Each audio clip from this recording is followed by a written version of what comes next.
So yeah, there you go.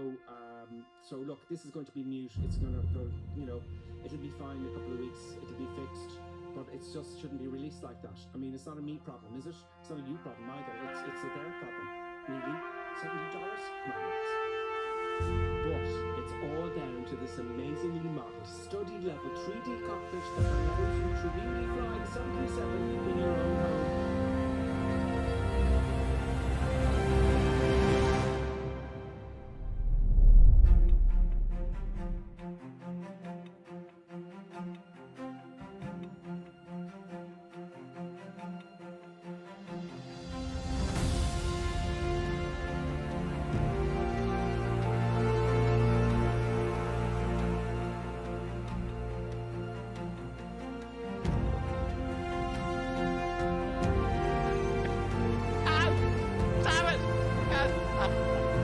Nevertheless, grave danger I fear in his training.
That button.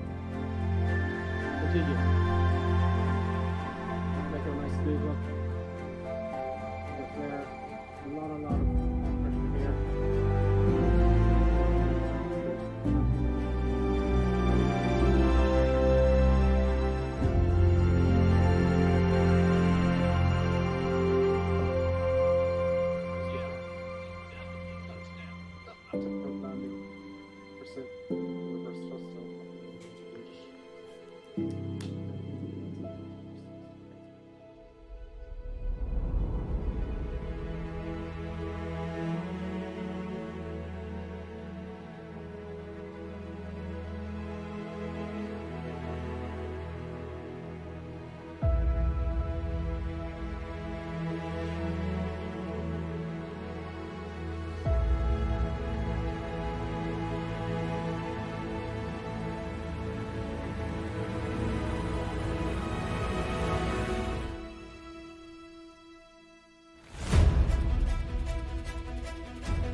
started. I put the picture on Discord, and I'll have some odd random stream during the week, and I'll see you then, folks. Yeah, that's it, folks.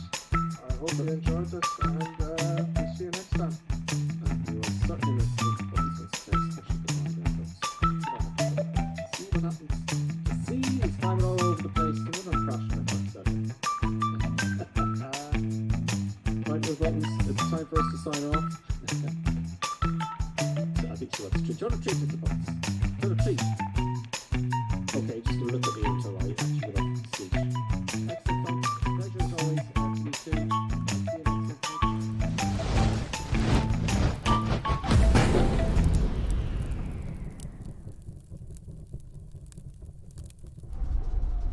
Greetings, everybody. Welcome to this Tuesday stream.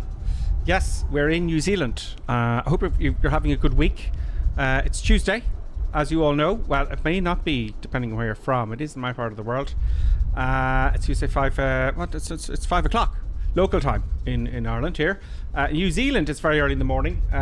So we're doing a real-time flight with real-world weather. We're going from Wellington to Queenstown this week as a request from some users, and I've got all the fancy airport downloaded and all the fancy real-world traffic, and it looks pretty cool at this hour of the morning. I'm pleased because in VATSIM, there's no loads of taxiways. So what we're going to do today is I'm going to do the whole flight from the very beginning to the very end. All I've done is I've loaded the Airbus onto a gate. I've just started up the batteries and the external power. That's all. So we're going to do the whole thing. So if you're curious to know how this works and you want to see what I've learned so far, let's give it a go. So it's very, very early in New Zealand. 5 o'clock, almost 6 o'clock in the morning. So let's have a look at the aircraft. If I can get the screen ready. Let's say hello to people just chatting on the screen there. And I didn't want to do it that way. I want to do it this way. Look. Boom.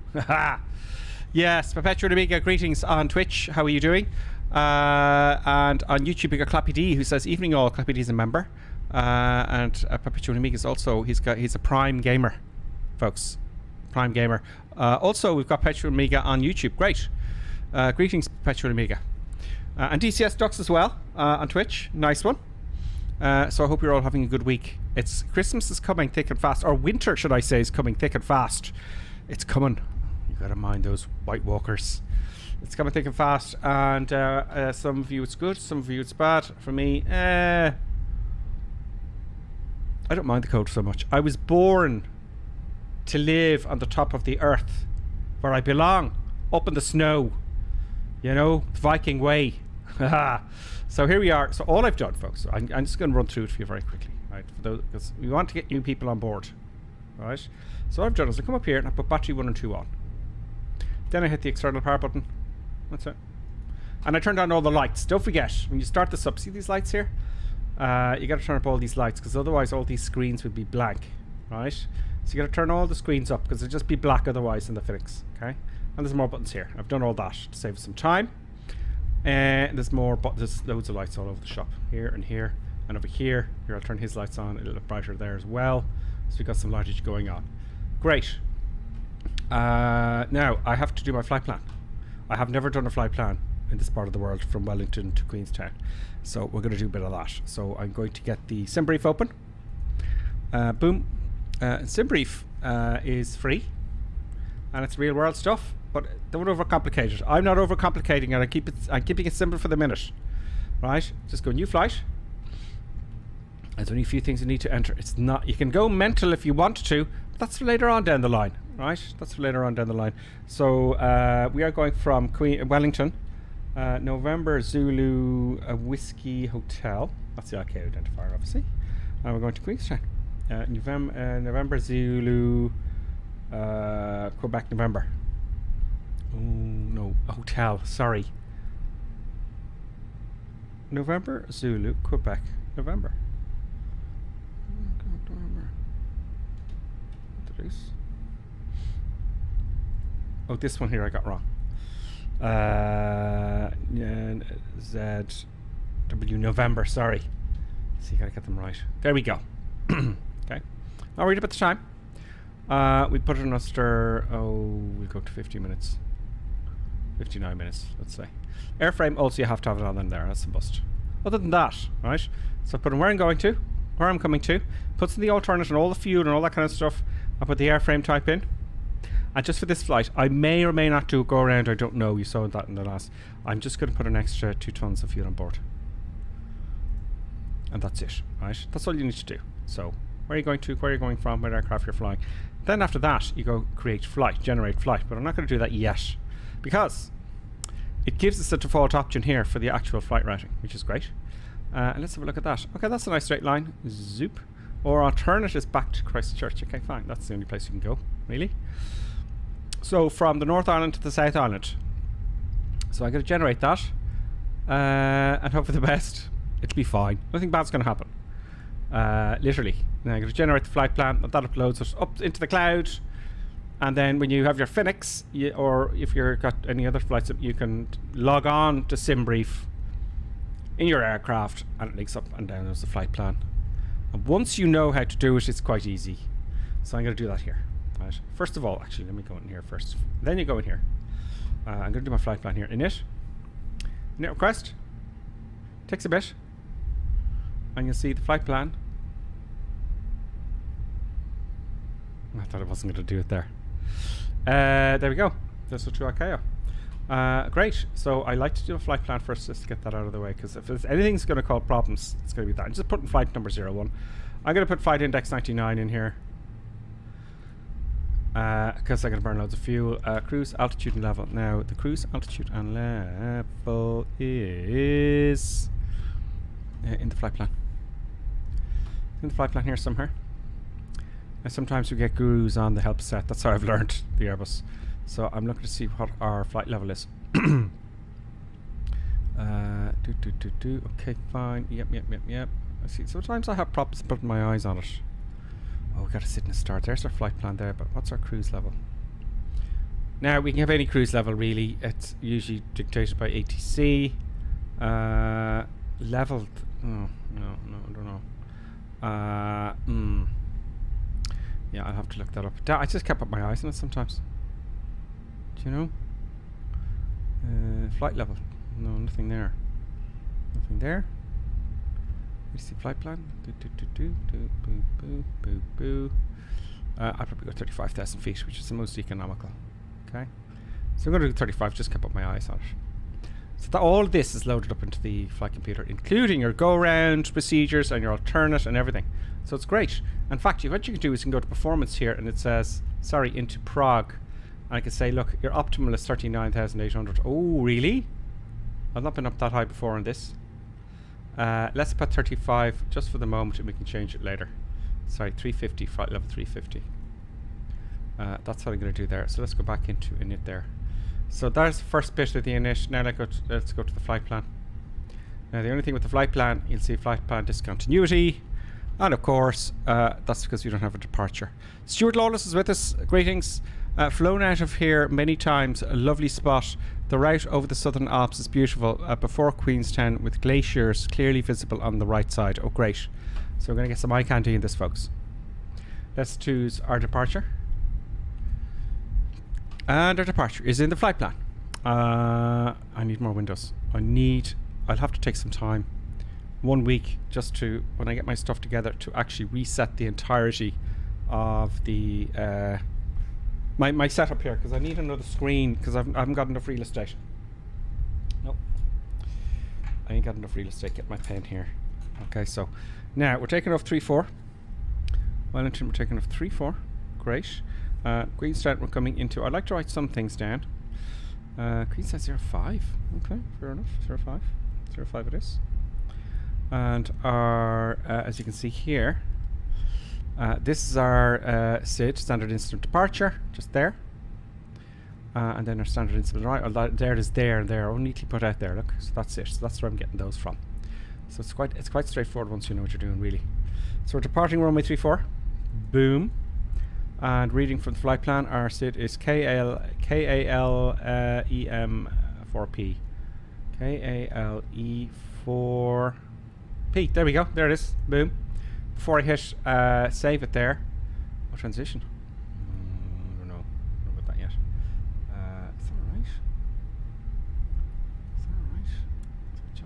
There's the flight plan. Let's put it in anyway and see what happens. Boom. I may have to put a transition in there, and that is a little bit of a knowledge gap. Right, it is a little bit of a knowledge gap. Or is it? Yeah, I got a discontinuity there for some reason. But what I can do, just to get things moving, let's go in here again. 1.6. No, I don't want 1.6. No. No. Archer. 3.4. They want me. Oh, will let me edit it. Transition. I don't know. Let me have a look here and see what it says in the flight plan.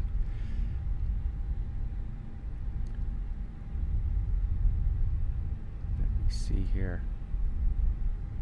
Oh, I see in my flight plan Sabda. Let's put that in there. Look here. Boom. I've just started on that there. See, there's our departure there, and then Sabda. I'm gonna call it Sabda. So let's put that in there and see if that gives us a little bit of a better view here. There we go. There we go. That looks much better here. So, let me zoom in a little bit here. It's all in the preparation, folks. That looks much better now. Arrival. Queenstown here. I'll get rid of those error messages here. Down the bottom. Yeah, I know about weights. I know about you. Yeah. New Zealand. Queenstown. Arrival. Arrival. It's New Zealand. Is Aero V2A. I don't know. So we're coming into runway 05. I want an ILS. VOR? No. Not an ILS. Or is there one? I don't know. Oh, it's an RNAV approach. There's no ILS. Really? I may have bitten off more I can chew. It's possible. Okay, so it looks like I'd be trying something new. I think RNAV is the same, only it's not really like the ILS. So I'm going to try RNAV, and we'll talk about that in the way. I watched a video on that there. So or F. I don't know what the F is for. You know, is there a Z? They said to use a Z. No. 05. Let's just have a look at that and see what happens there. The star is EL or V. EL or V. 2A? 2A, yeah, that's it there. That's the flight plan. Boom. Now, let's check the whole thing. So what you do, I'm going to come up here to plan mode, and we'll go 40 miles out. And let's go to the next button all the way. So just go step by step by step by step by step. No breaks, no discontinuities. And we really want to see the arrival here. And that's taking us into 05. That heading looks correct, 050. That's north of 3600. That looks 05 there. That's east of 090. So that looks fine. That looks fine. There is a thing in the Airbus, you may or may not get it. It acts like an ILS. And that's in let me see if I can spot that for you. I watched, who is he? EasyJet. He's a real pilot. EasyJet sim pilot, I think. If you go to Fenix here, and hopefully I can remember this now because I was looking this up. And some Airbuses come with it, some don't. But most of the stuff, the more modern Airbuses, more common it is. I'm just tapping in the weather here from SimBrief. What's that? What have I done? Okay, that's the weather and stuff, and the weight and balance and stuff again from the flight plan. Is it one of these here? Let me tell you now. No. Oh, I want to save all that. It's one of these. This is great. Nav and go around. So you just hit the go around, full power, toggle takeoff, and the autopilot's active. That's great. I want to save that. Save default. Can I say that as default? Okay, so it saves it as default. It's one of these. Ice detection will tell you, boom, icing, you know. Brake fans are very useful as well for, you see up here there's a button here. If my brakes are too hot, let me just go to the controls here. Just some new stuff I'm kind of looking at. Let's go to flight. Oh, it's a wheel there. Oh, those are the wheel temperatures there already. See, there's the temperature, 15 degrees. You see that? So if you brake very hard, you got to turn on your brake fans. You don't want to do it now because it's quite dangerous. But I don't know if that's going to cool them down, but if they're too hot. And that button will disappear now, look.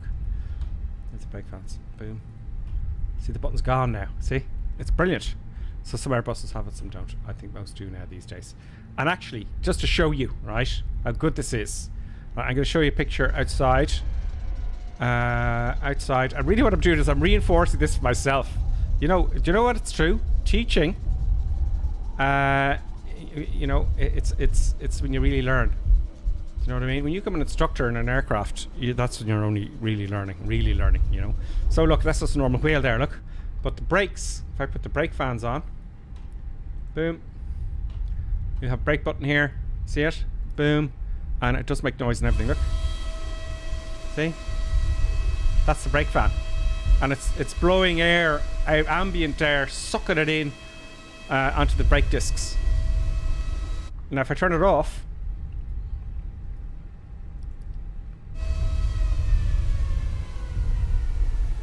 that's pretty cool, no? Sounds like an a siren for World War II. So that's the brake fan. Let's switch it on and have a look. Is that cool? And what that's for is, as I said already, you know, look at when you're braking on any aircraft, whether it's even in your car, you're jamming on those brakes, you're coming to a stop, you're transferring that energy as heat into the brake discs. Yeah, that's if you're into physics, that's what's happening there. That's exactly what's happening there, so that's interesting. Anyway, I went on, and this is going to be, I'm going to be chit-chatting a bit here now. Let's just have a look at the comments here and see. I haven't seen anyone say get a move on yet. Brent says nice, it's cool, isn't it? Oh, great. Icebird 4 all is with us. It's magic, isn't it, Icebird? It's absolutely incredible. If you turn it off and on, you have the siren. Oh, great. Icebird is telling us. Welcome back. Happy Gripper Sim. Thank you, Icebird. I appreciate it. And Brent is with us as well. Great. What else did I learn? Damn it, FLS. There's some takes. Auto TCAS. Yeah, auto TCAS, right? If you remember a few times, I was flying on final, and all of a sudden I get a TCAS warning and the aircraft just moved. It climbed or descended and the autopilot came off and I had to go around or something. That's a TCAS if you're a dummy, right? And I think it should be for everybody, because when the shit hits the fan, it's always about 4 or 5 things at the same time, at least 3 anyway. Like there's always 3 things, and that's when you know shit hits the fan. And TCAS just does it. It just goes, I'm going to descend or I'm going to climb, and I'm going to do it, and the aircraft does it for you, so you'll avoid a possible collision, which is really clever, which is really great. And it's always 3 things. I notice when I'm checking out my little airplanes, if 2 things are going wrong, you know, there's something wrong with something in the air, and there's something else wrong with something else, and then the weather's poor, and we're going, I don't know, I cancel the flight, because I know there's going to be a whole load of things, and I'm always right. Always right. Pretty much always right, which is nice. Paranoia, sanity in aviation. LDEF, damn it, I can't remember what that was. Nav and go around that, I said that, brake fans. Did I say that? I did. There's lots of things here. So that's really very cool. I like that. Let's not bore you to tears. When I learn it more, I'll pass it on. Okay, so. Where was I? Okay, flight plan's good. Great. Okay, now, checklist. Okay, so I've already done this. Parking brakes are set. No, they're not. You see how dangerous that is? My controls, physical controls are different. So, thrust levers to idle. Engine masks are both off and set to normal, and the brakes are set to off. The gear is down and locked. You see, my physical controls were out of sync with the sim, so that's very important, isn't it? Wipers are off. Wipers are up here. Boom, there they are. Good. Spoilers are off. Yeah. Engine masks are both off. Just did that. Mode selector is done. Thrust levers, flaps are retracted. Anti-skid is on. This guy here. Anti-skid is on, and landing gear is checked down, which we just did, and fuel quantity check. We're going to have lots of fuel now on board the aircraft when we do the loading, because it's in the flight plan as well, the selected fuel. Battery master 1 and 2 is already on. Remember I said that earlier on, 1 and 2. External power is already on. There's the external power. It says on. If it's not on and it's available, it says available. Strobe lights to auto. Boom. ADRS is already aligned. Now, one I didn't say to you was these guys here. You switch them on, you got to wait 7 to 9 minutes or so for the navigation to align, otherwise you get lots of nonsense here, right? So you can switch them off and on again, switch them off and then on again, and it'll align immediately. You don't have to wait. APU engine fire test. Okay. All right. Oh, yeah, I was looking at engine failures, folks, during the weekend. So I found that interesting. So I want, as you know, I want to have terrible things to happen and stuff. Right. And you can, let's say if I have the engine failure here, right? If I press that button, right, that disconnects all the pipes, fuel, hydraulics and nonsense to the engine, so you don't get all sorts of fluids and fuel and all sorts of stuff. So that doesn't put out the fire, right? But it isolates the engine from the rest of the hydraulics and fuel and oils and all sorts of stuff. That's what that does. And then you got your agents 1 and 2 to put out the fire, and it actually tells you what to do down here in the ECAM up here, you know, which is actually quite cool. So you can test those, test all of those. Instruments and display brightness test, we've done that. Safety belt signs on. We're boarding now, let's say. On, but there's something on there as well. Emergency exit signs, arm. I actually did a quick flight, not to arm. I did a quick flight from Dublin to Liverpool just to play around with some stuff, and I have to tell you, when you don't use your checklist, it's interesting. Enunciator lights, yeah, you can test all the enunciator lights. This is that button up here. Look, if I have to switch off the dome light though, it's just checking all the bulbs. Look, everything lights up, you know. Everything lights up. That's all very nice and dandy. That's important check. Put those down. Leave the dome light on bright, and let's do our MCDU setup, or flight management computer setup, or should I say MCDU setup in it page 1. Lots of terminology, folks. I've done that in it page 1. Happy days. Flight plan, we've already checked your flight plan and we're happy with that. RadNav, yeah, all the frequencies are in and whatnot automatically. Doesn't really do that in the real world, you know. Icebergs for all on Twitch says doggy's fine. Yes, producer buttons is boom, having a nap there. Is he nagging the USB cables? No, she can't get in there, but she tries. She tries. So I did give her a little surprise and let her outside just before we started there. So she'll be quiet for now. But when you see on final, I guarantee you, she'll be jumping around the place always. Who else has got it? Stuart Lawless, greetings. Oh yeah, I'm right here. I'm Brent, and then Staffan is with us. Hello, Staffan on YouTube. Good afternoon and happy week to you as well. Happy days. So great, RadNav's done. And in page 2. Okay, let's do our weights. Let's do our weights. So we go down here, do mass and balance. A lot going on. There's a fair amount going on. Load aircraft, 162 passengers. Instant, 162 passengers. Okay, fair enough. It's usually the same-ish kind of stuff here, you know. So that's loaded. So 59.530. So I'm going to put 59.6. 59.6, yeah. 59.6 slash 59.6, yep, and 31.2 CUG. 31.2. I do this in paper for the little ones, the little aircraft. It's all manual, of course, you know. I'm going to hit the fuel planning. That's going to take the fuel from the flight plan that I inserted into the FMC. And our block today is 4.7. Confirm the block. Good, good. There's lots of stuff here. Yeah, lots of stuff here I need to look into. That'll happen on time. And performance page. Performance. Our V speeds. Very important. So we come out of here. We go into departure performance. We're taking off runway 34. New Zealand, yeah, it's dry. Clap and fig. Take off with flaps 1. Force toga. Yeah, it's a little bit short. Now, I'm going to take off full toga, just, I'm guessing. But it is a little bit short. If it's under 2,000, they're kind of going, Now, there is reason behind that, you know, what's the length and all that kind of stuff. So, I don't know, we'll see. It'll give us an air. Anti-ice, no, packs off, no, okay, we'll know that. And get the weather. And all this here is going to calculate with the length of the runway, etc., density of the air, the actual V speeds for takeoff. So V1 is our takeoff speed, 123 knots. Very, very, oh, that's a big gap there, isn't it? 123 knots is our V1 speed, which is going to be, if we have an engine failure before V1, we will be able to stop by the end of the runway. If we have an engine failure after V1, which is 123 knots, we'll continue the error into the, continue the problem into the air, whether it's an engine failure, you know. 123 and 146. 123 and 146. V rotate was VR. And V2 is our takeoff safety speed with one engine, so we've got interesting.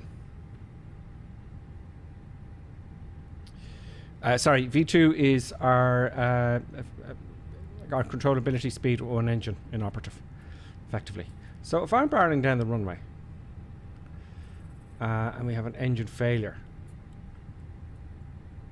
on 123, and I know I started this a while ago, there's a gap there. So interesting. Let me read up on that again some point. Interesting, I must look into that gap there. Flaps, 1 down 1.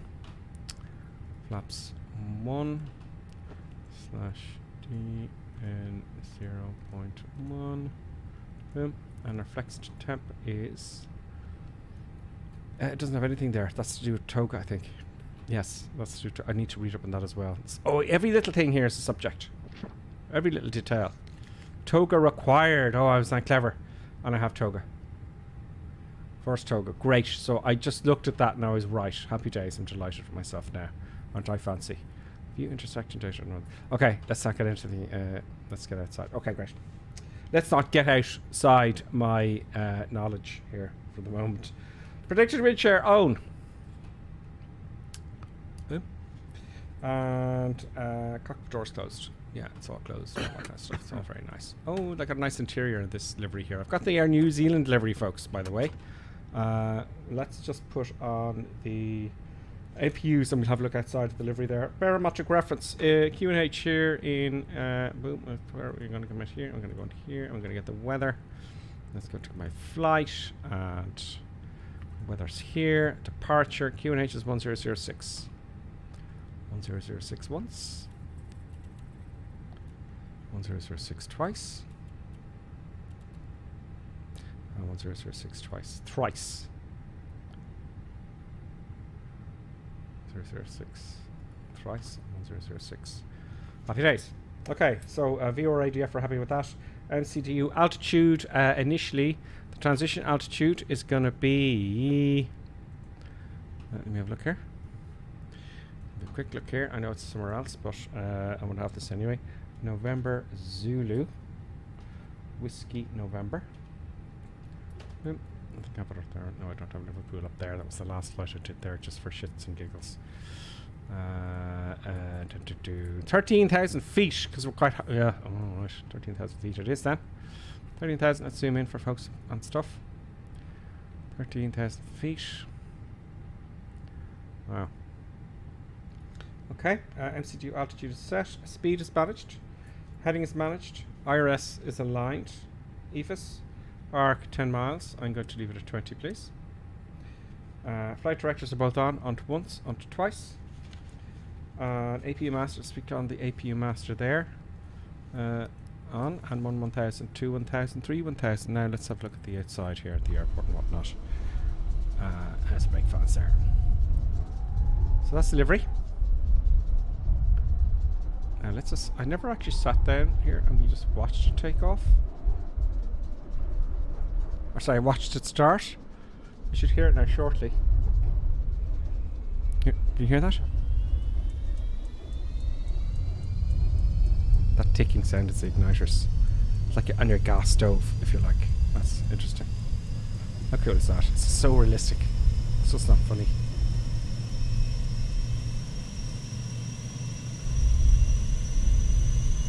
As you can see, it's slowly getting brighter here. It's a bit dull in New Zealand.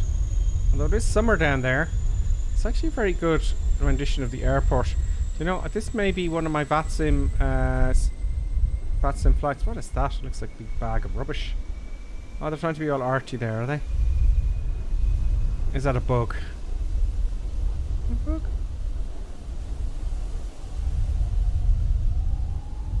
hotels and stuff. It looks cool. I want to go to New Zealand.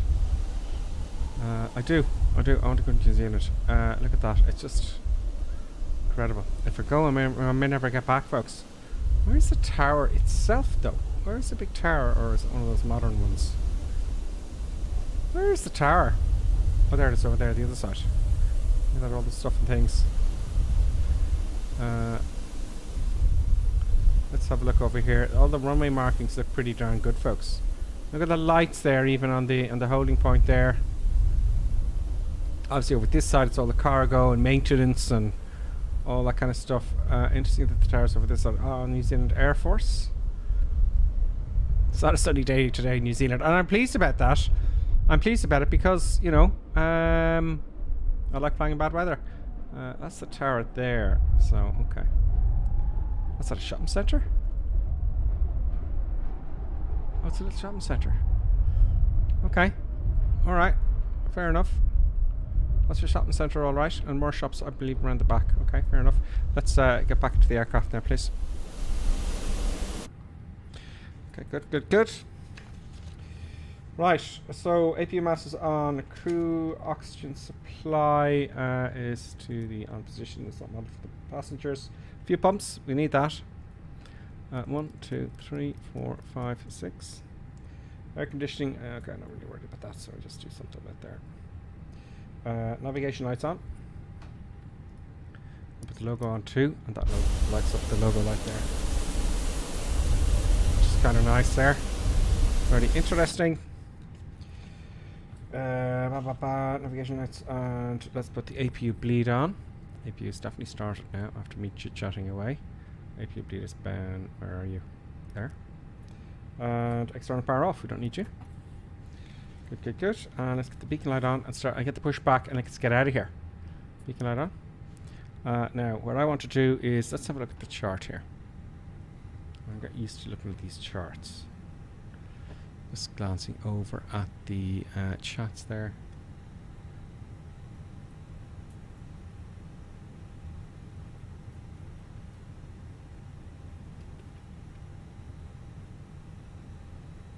Mr. E's with us, and Staffan, and Brent, on YouTube there. Mr. E, clever trick. Playing producer buttons in advance. Paying, yes. That's payment for producer buttons. She knows what she's doing. She knows. You watch there, you see if I have the camera in the right position. And she'll wake up and she'll go, now if I annoy him now, great. So it doesn't tell us to stand here, but I can look outside. But anyway, I want my nose to the right of my position, so I want the tail to the left. If that makes sense. No. We're taking off 3-4. What am I saying? Yeah, 3-4 down here. Oop, there we go. So, great. Okay. Very nice. Turn to the left. Let's get the pushback tug. Ground surface. Let's get rid of all the cones and stuff. Let's get rid of the GPU, the chocks and cones, and the gate as well. Oh, it's already disconnected. Okay, great. And let's call the tug. Appears very close up. It looks like we're at gate. Would that be gate 23 or 24? I can only say it's 23. Or is it 24? I don't know. No, there's something else dead ahead to tell me where I am. Okay, let's get our push back. Yep. Park brake off now. Start.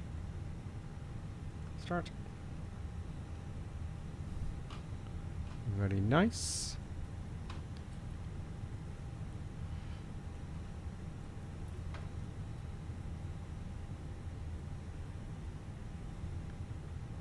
Well, I've got to go back a good bit here, I think. It is very atmospheric with all the traffic and things, you know. No one's taken off yet, though.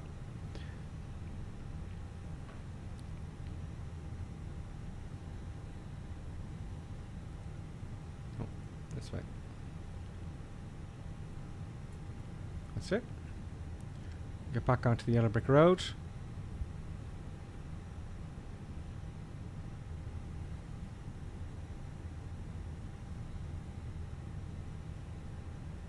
Oh God. Stop. Can you go forward? Negative. Okay, go 8 truck, park brake back on. pins and all that have to be inserted. I got it the wrong way, but never mind. I'll turn around to the left here. I'll come up this way, it'll be fine. And we go back the right way. Okay, so that's that done. And oh, I didn't start the engine, so I was too busy chit-chatting as usual. Okay, we want APU bleed on. APU bleed is already on, and engine number 1. Now, start first, and then engine number 1. Gear not up locked. I don't know what that means. So starting engine number 1 here. So listen.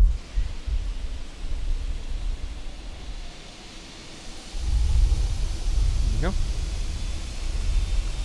You hear it kicking off there. Let's get engine number 2, which is just idling there at the moment. Let's hop in and put on engine number 2 and hop back outside again. Number 2. And here kicking off. And hopefully we can hear the angry dogs. Checking the throttles at idle here. I see smoke coming at the back there. I saw a little puff of smoke. I don't know if you can hear that.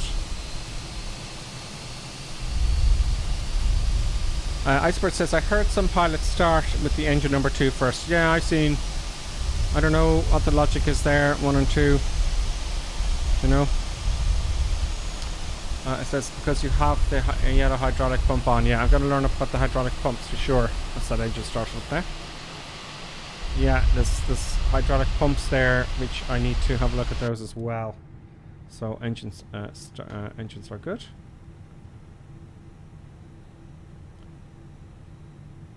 They're started. Back to normal mode. Yeah, I don't know about the hydraulics. I had a quick look now. It's available there. See, it's available there. Okay. Yeah, the hydraulics is something I have to read up on. Where's the hydraulics here? There we go.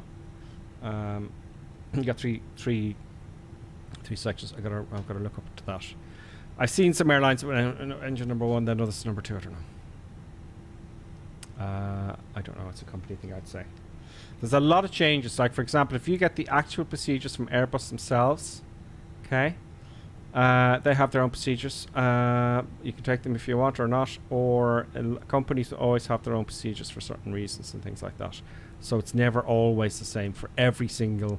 Even though the aircraft is exactly the same from one airline to the next, they're going to have different procedures. So it's a tricky one.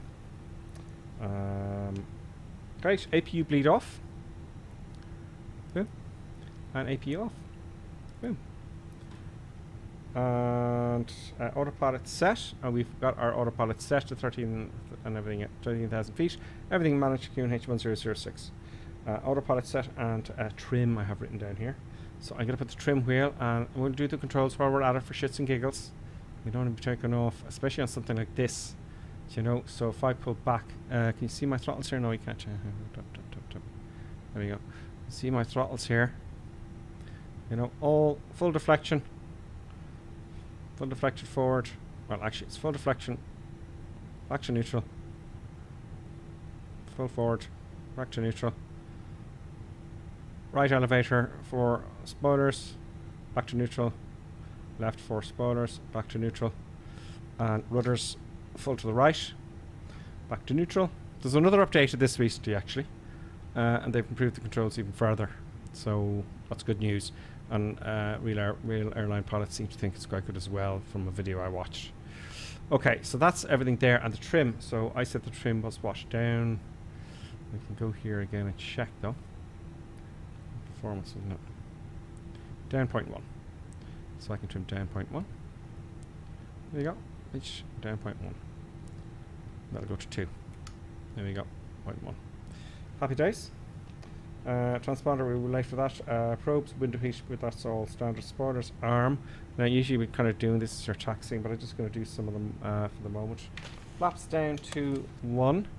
Good. Now actually that camera there should be down here. Now I know you can't see it very well, but there's the thrust master throttles there, just so you can see roughly what I'm doing.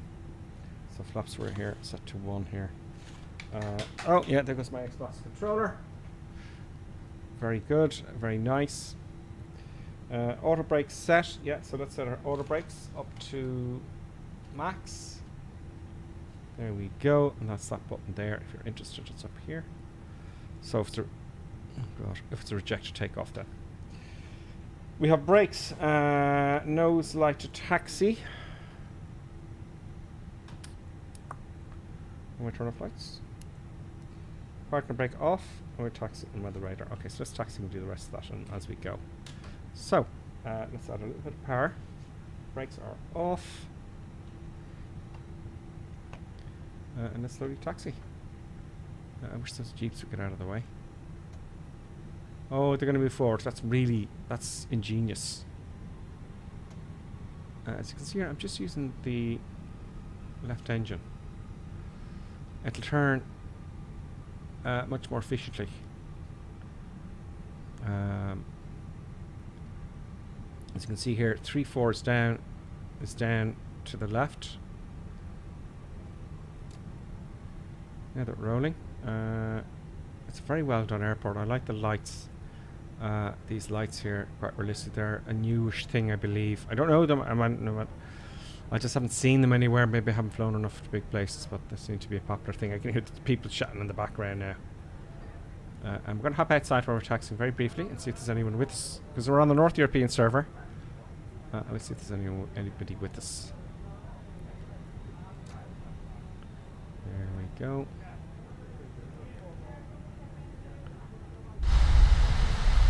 Days.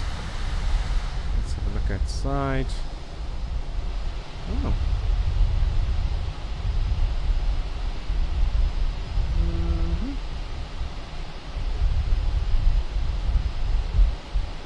Iceberg is saying engine 2 is normally started first. It provides yellow hydraulic system which pressurise the parking brake. That's great. Okay, great.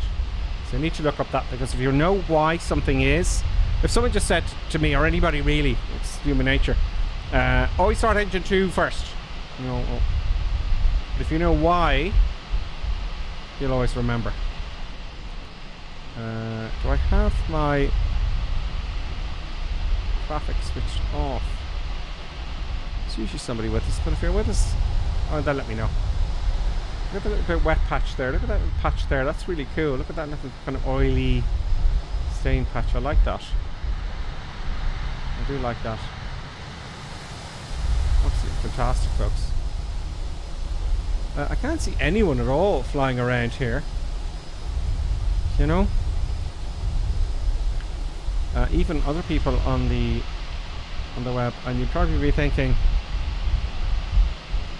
look at that.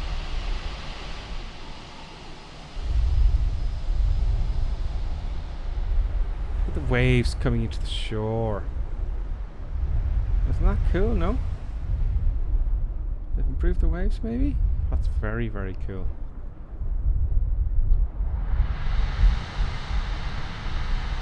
That's very cool. I'm halting here, coming to a stop. Not on purpose. It's very slow here. I'll just add a little bit of power. We're going uphill a little bit, I'd say.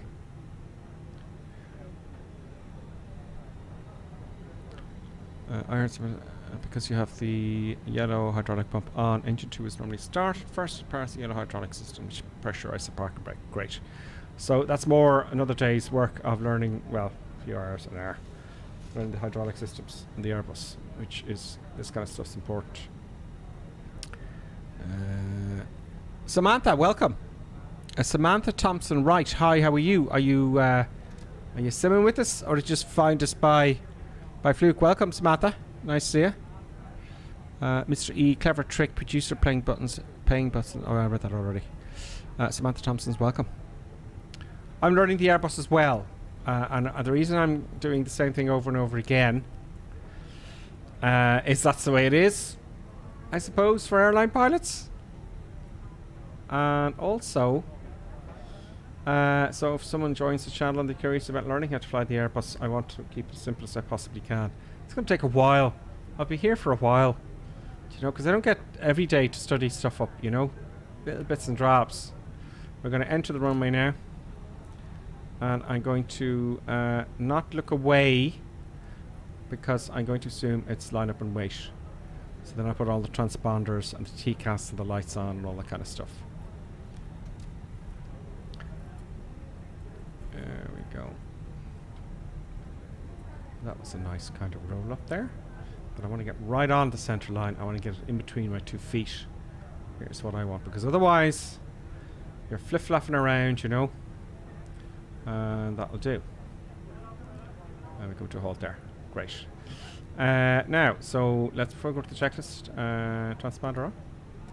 TCAS. Armed. Lights. Take off lights. Run and take off like there. Now let's go to the checklist. Okay. Transponder, yes, spoilers, until okay, I've done anything. Park brake. Weather radar. Weather radar is on as well. I could have done that in the taxiway. But again, I was too busy chatting. Weather radar is in not working yet. I'll put it on system 2. There we go. It's actually on 1 there. Wind shears on. Let's hit takeoff config.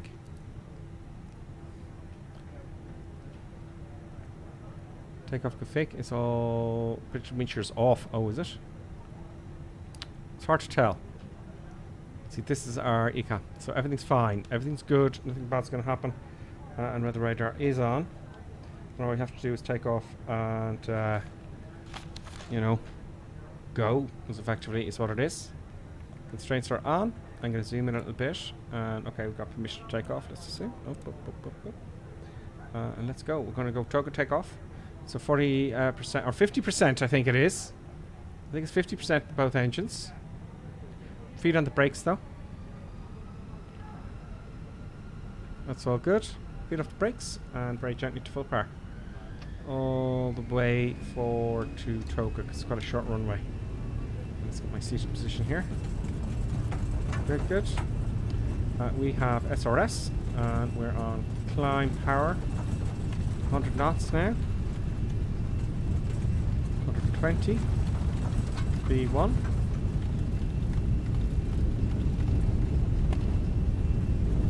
That's the right rudder here. Rotate. Wow. Really. Oh, that's, yeah, that's interesting. 15 degrees. I'm looking at the scenery here. 15 degrees, please. Get up.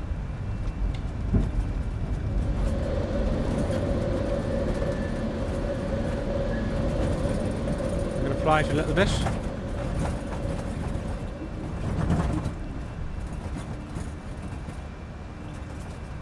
A bit bumpy. Well, it's to be expected. You know, it is to be expected. Now return.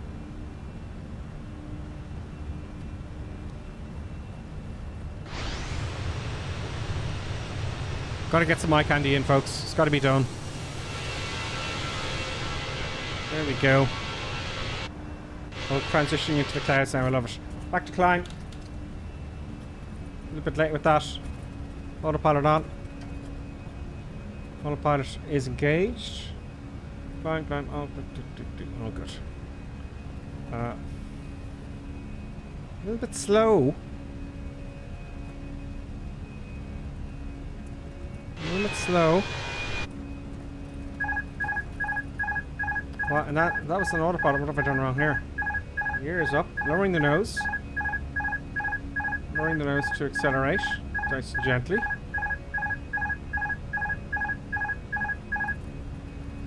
I don't know if we should have done that. Now we're good. Autopilot back on. And ready to take the gear up. Up to about here it says the S for slats. We're going above the clouds now. So that was a little bit interesting.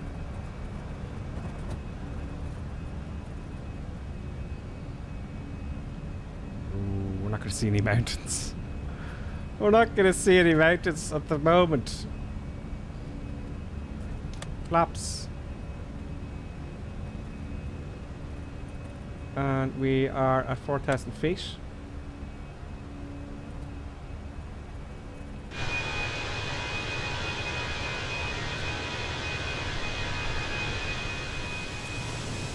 Maybe it'll clear. I love the way, look, bare. It's only a very thin layer of cloud actually. We will get to see some stuff on the way. I'll tell you why, right? That's a very thin layer of cloud. That'll burn off.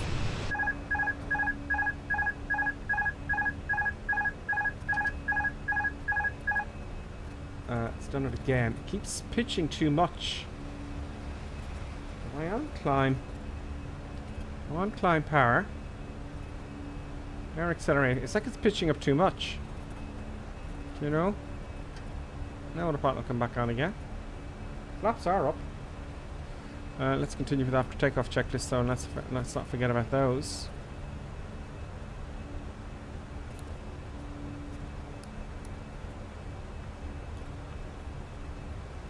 Yeah, look, it's pitching up past 15 degrees now. It's slowing down again.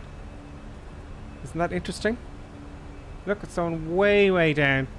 Slowing way down. See the speed tape here? Why is it slowing down? That's going to get even worse now. My TV wants to turn off at the same time. Stop that from happening. See? There it goes. So, I don't know about that. That sounds a little bit suspicious to me. Let's lower the nose to 10 degrees and fly it manually for a bit. How about that? Let's fly it manually. Oh, do you know why it is? Now, just after realising it's the flaps. It's the 10 flaps. Ooh. Let's just see if it's the flaps here. No, that wouldn't make any sense because the flaps just slow us down. Interesting. That's Joe 176. We're on the North European server, Joe. North European server always. Always the North European server. Now at our correct speed. Now we seem to be accelerating a little bit even though it's turning. So that was interesting.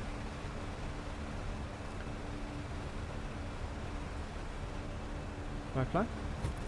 We got 396 miles to go. So welcome, by the way, Joe, on Twitch. Welcome. We're 10,000 feet there now, so let's change to stand. Oh no, QNH. It's 13,000 feet, isn't it? So let's get the landing lights off anyway.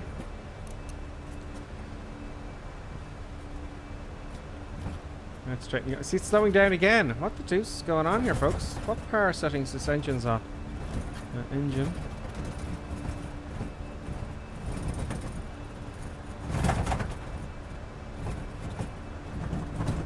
Should I have left Toga power on for a little bit longer?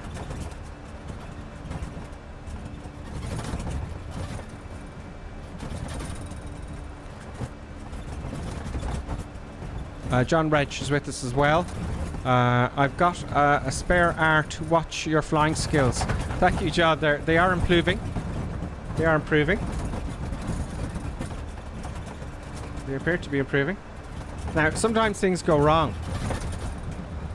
And I gotta figure it out on the fly. Do you know?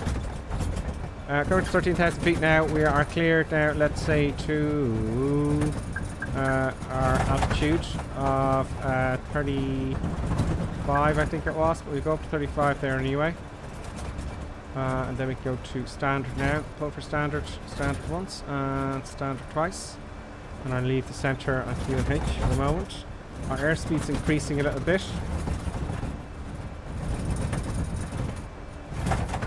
And everything looks fine, a little bit bumpy. Now, as you can see, the clouds are kind of clearing further up the island now. Air New Zealand, folks.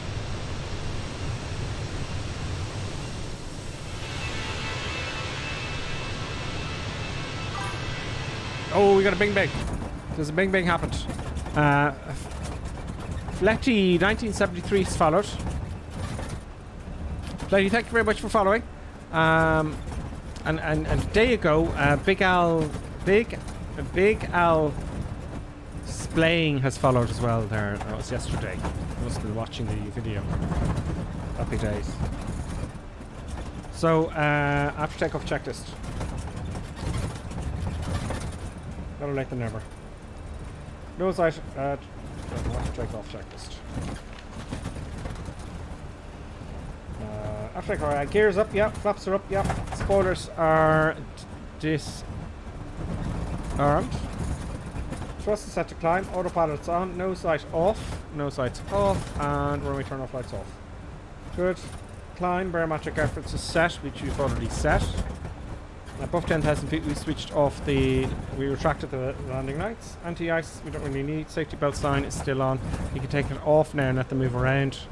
You'll hear the toilet flushing from time to time. Boom, boom, boom. I'm just zooming out here. And we'll be at our top of our climb just after K there. And then we're just waiting for the cruise. So everything's fine. So that was interesting. Let's have a look and see. Let's have a look and see if anyone knows why the autopilot disconnected. I have a feeling it's something to do with the flaps. Because it was a little bit below the S there, wasn't it, Icebert? Let's have a look and see. Joe, we're on the North European server there. I'll just type it in there for you.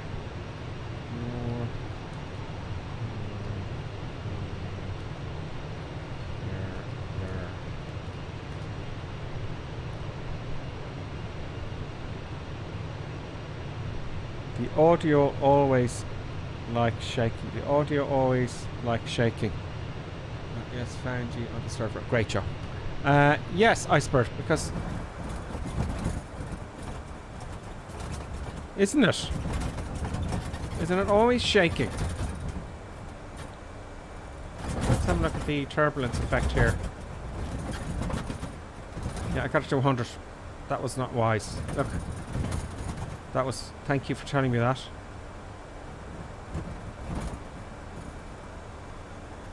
There we go.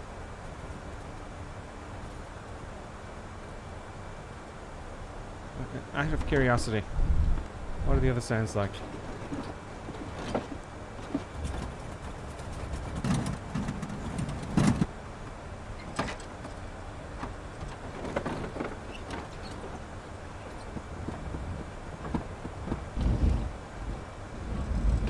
Nine sounds pretty good.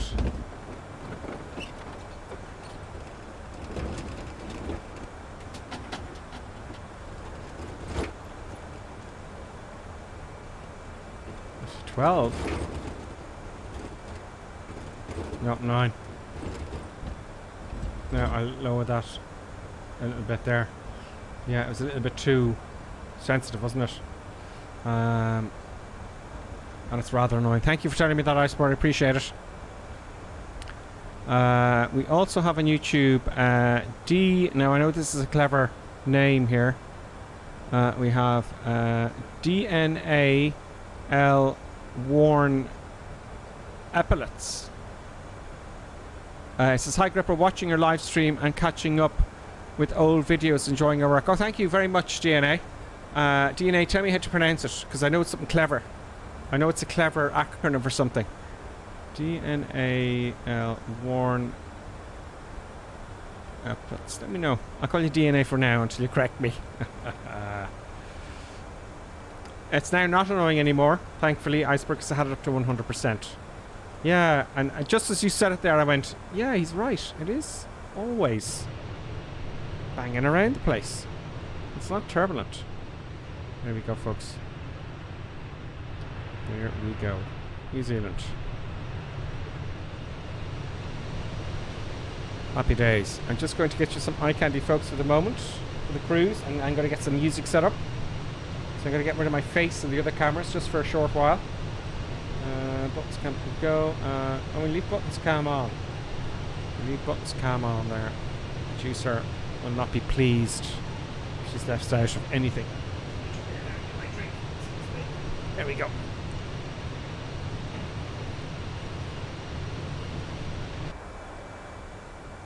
So I was really impressed because the go around.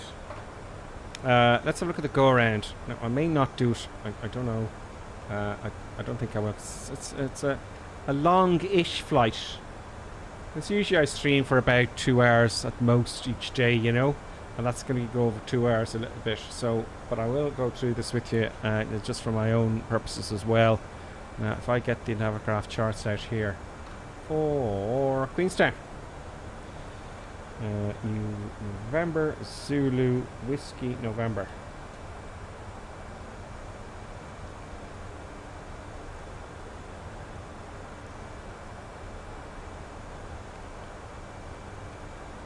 We're coming into runway 05. No. Oh, sorry.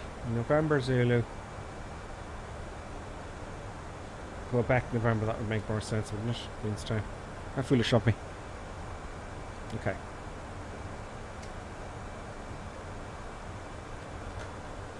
So. 05.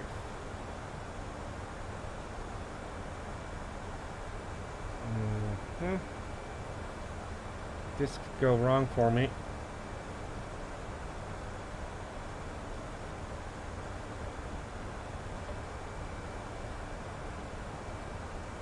Okay, this is a difficult one. Is it all or nav?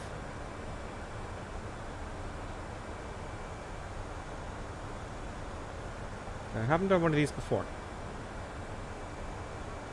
Alright.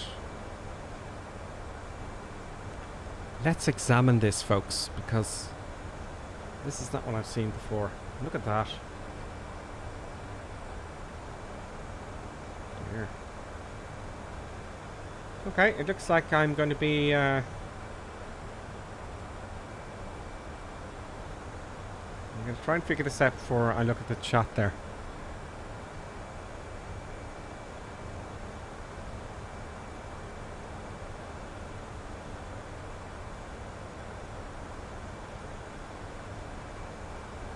Yeah, it's a nice arrival and approach. Everyone's saying that, and I'm glad to do it. That's RNAV. I just don't want to mess it up. You know, I haven't done a RNAV, but let's not get freaked out because it's not going to be much difference. Let's see what I'm on first on the computer here, right? On the flight management computer.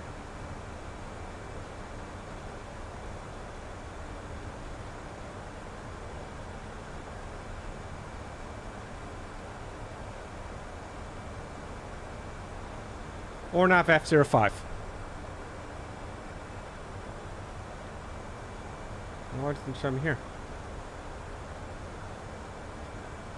It says RNAV F05. Oh dear. There's only one here.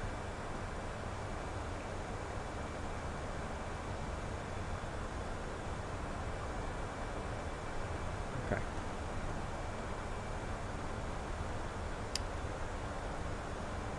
Where is the runway? So that's 05. So I'm going to be coming up. QN. I'm coming from here. Okay, I see it now. Oh wow, really? No, that doesn't make sense. So we got to come in this way somewhere and join down here.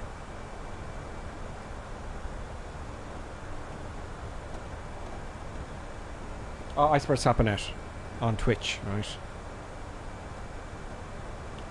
That's your go around.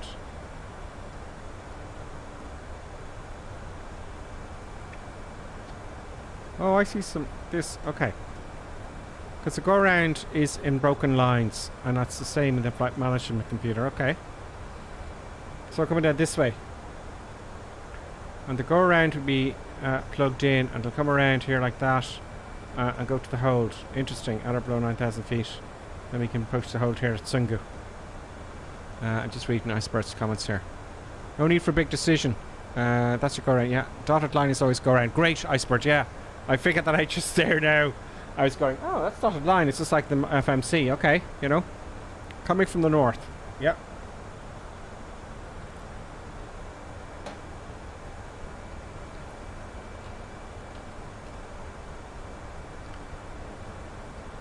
Well, to get perspective here, we're coming from south to the north.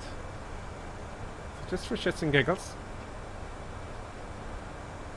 if I may.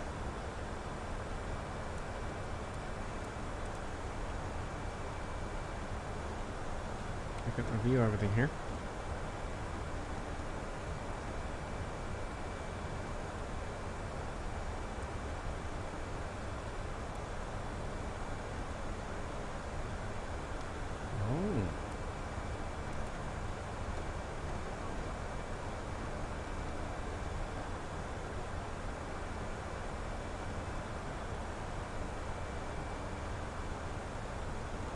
Oh, blast it. I got a little bit confused there, and I'll tell you why. Right? I always have my charts north up. Now this is north up. So we're going from south to north, and I got a little bit confuffled there, if I can use that silly term, because what I was looking at was it was my heading, and my brain was going, this is north up, you see, and that's why I kind of paused there. So we're going from north to south. So I was going, what the deuce? So what it's doing, okay, I have my picture. My picture is now formed, folks. My picture is now formed. Let me turn it now. Oh, I'm getting this too steep glide path again. Let's go back to plan mode here. I am in plan mode. Let's zoom in a little bit. I'm going to show you here what I'm thinking. There we go. Now, we're coming down from the north, and we're turning in this way. Right, so at this picture here, now this is also north up. As you can see up here, QN 577. Yeah, zoom in there. Coming around these hills here. Boom. And then we're coming in for the RNAV, which I believe is a non-precision approach. So happy days. So I'm now happy that what I have here in the Navigraph charts, I have here as well. So I'm happy about that. So not feeling so bad now at the moment.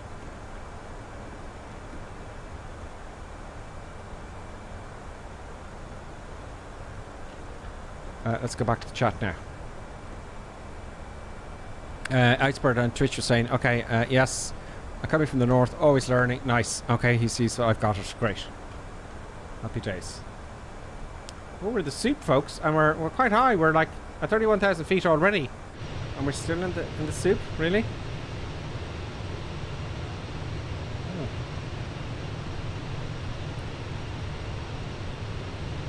Well, I suppose New Zealand is coming. Well, it's in midsummer, no?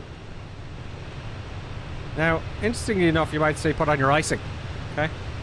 No. Because at this altitude, okay? At this altitude, the temperature is...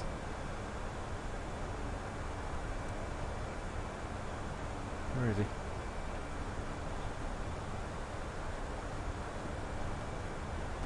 Total outside temperature is minus 10 degrees.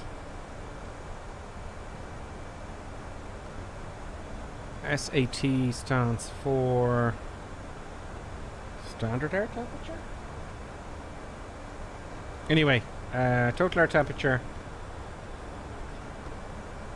I'm thinking it's minus 11 there, minus 12.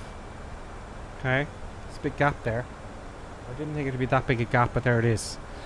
You see, the air is compressed, and when you compress air, like you know, when you've got a bicycle pump. Let me just show my camera there. You know, you've got your bicycle pump. And let's get my other cam here as well. It heats up, doesn't it? Because you're compressing the air, squeezing it, and it heats up.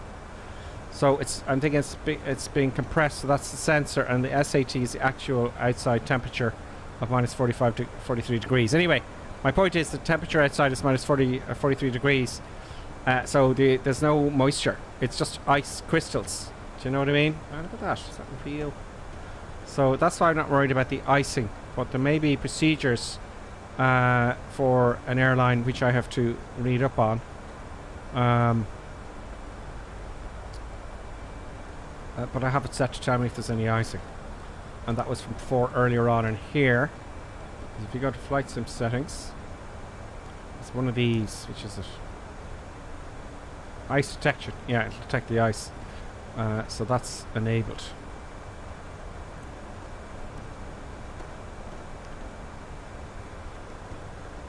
Right, let's have a look and see what iSport is saying. Oh great, she's going to correct me here. Joe is right next to me on the right. Let's have a look and see if we can see Joe first before we read iSport. And I can't see anybody on the tags. Sometimes it does that. You know, with the button here. Why can't I see anybody? As long as you can see me, folks. I can't see you, which is very strange. I can't see any tags at all. Usually I can see people floating around in the universe. And I'm pretty sure my settings are set correctly. But let's double check them. I'm going to hit the escape button very quickly.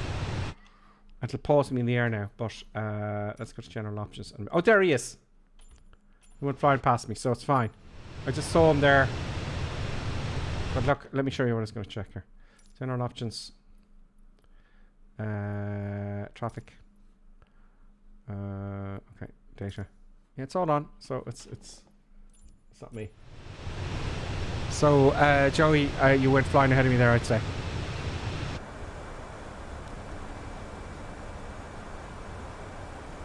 A lot of moisture high up.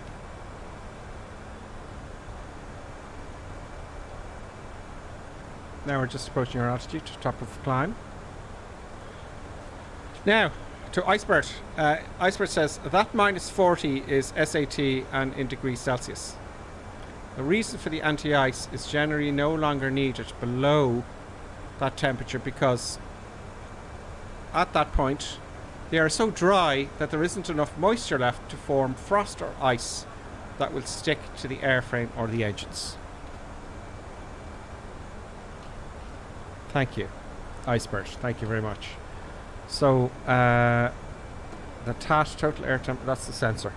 Because the air's compressed, I'd imagine. So, no need for icing. There you go. It's only when you're coming down into ice. If there's moisture in the air, you know, I always say you're going to get carburetor icing on the normal aspirated engines.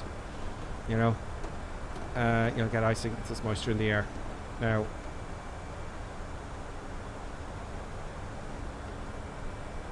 so there you go. So we're at our climb here, top of climb, 35,000 feet. We've got 259 nautical miles to go. And for S's and giggles, let's use the map here. I haven't used this for a while. I'm going to hit V button there. It does take a while. There you are. Well, there is people following us. You just can't see the... Better tell me. Oh, there's two following. Happy days. That's all. Oh no, it won't zoom out anymore, but there we go. There's all. There we are. QN. There we go. There's Queenstown there. And we are right on the ball.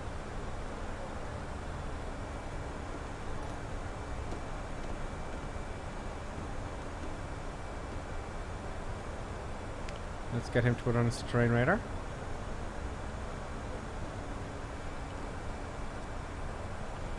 Very nice. At the times,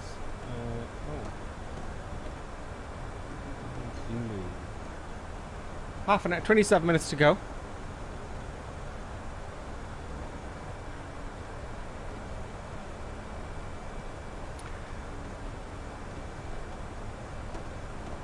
Gripper says, hey, Lodi Reaper, hello to you as well. And he says, hey to Buttons on chat.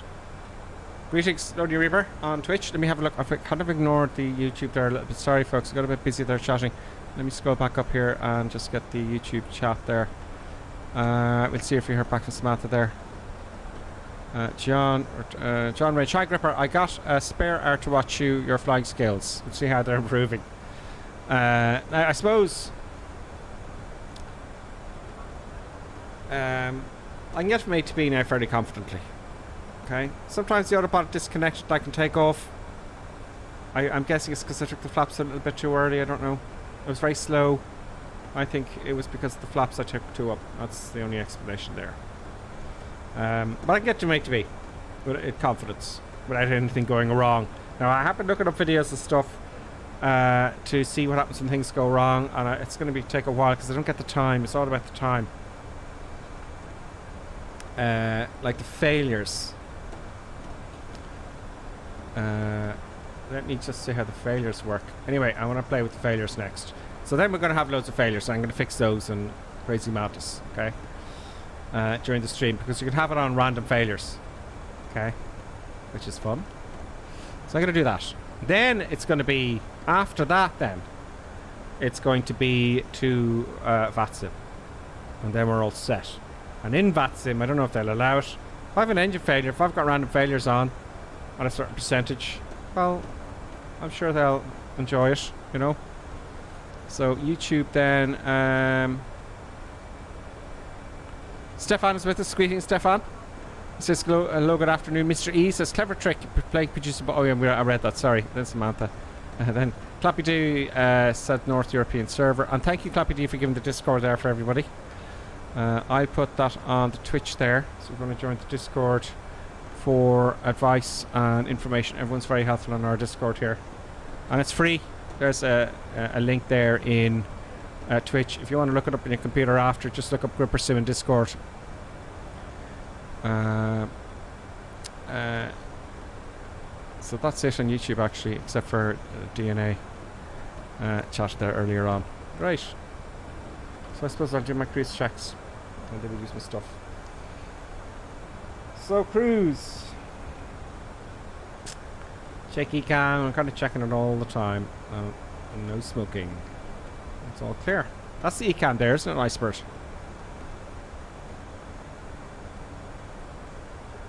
Iceberg says, as far as I know, emergencies a priority are not allowed in VATSIM, but you always may ask the controller first if he wants to deal with it. Okay. Yeah, of course, I suppose I could say I can have an engine failure, but it takes the fun out of it then if it's not random. But I suppose what I could do is, if I was on Discord and had an engine failure, I could simply, when the engine failure happens, then ask him. You know. And go around is fine. Because, you know, more than likely what I'll do is I'll come in for the approach. I'll do go around. And then after the go around, they'll have an engine failure. And then I have to go up to the hole, sort out the engine failure, and then come back in and all that kind of stuff. So, yeah. Check weather. Okay, let's check weather at destination. My flight. Arrival.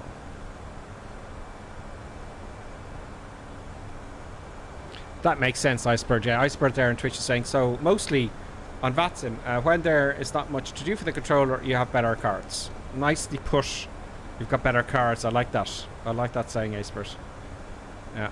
I got away with it because I had a better set of cards that day. No meter available. Oh, come now. Maybe that's what happened to all my... Maybe there's something happening in the servers, you know? So I'm going to look up my phone. And I'm going to get a meter. Because it's all real weather, and it's exact. It's exactly like real life. It's incredible. So I'm going to put in the ICAO here for Queenstown, November, Zulu, Quebec, November.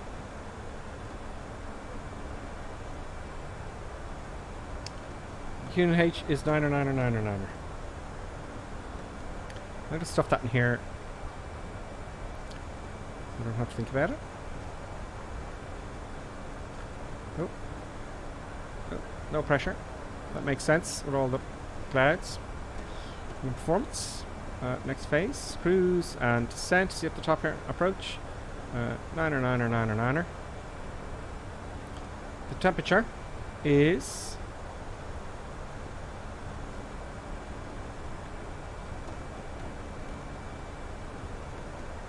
What's the temperature?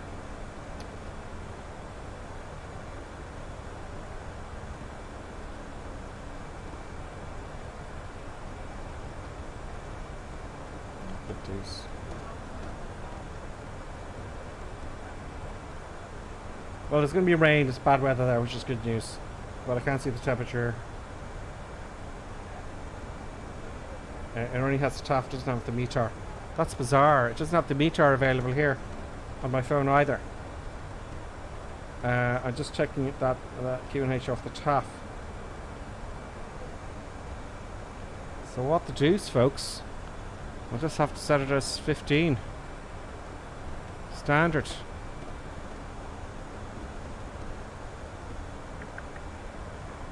It doesn't have the way. It has no meter. It has no meter. It has no actual report. Let's have all the alternate. That would be something similar. 90903, temperature 20. Okay, we're going to have to make it as close as we can get it. We'll have another look though. 230 at 18.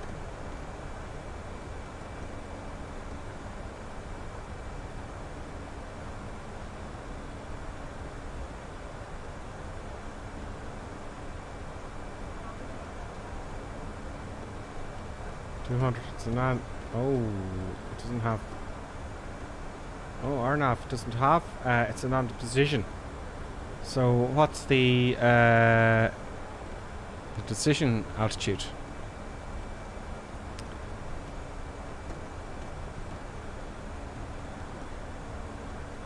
Oh God, it's 1,071 feet above sea level.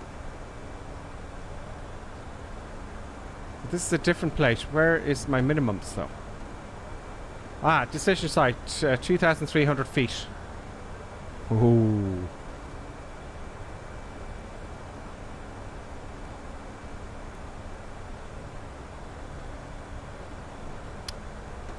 Two.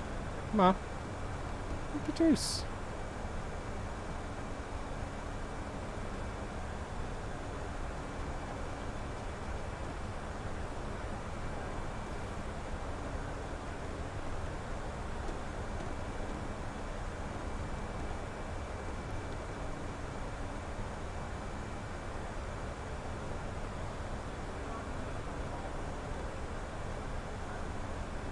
Are 2,300 feet. So why isn't there a meter? That is bizarre. You see, it may not be open yet. Do you know what I mean? But hey Siri, what time is it in Queenstown, New Zealand? 7:27. Maybe it's open at 8. That could be the problem. 7:27 in the morning in Queenstown. And there's no meter.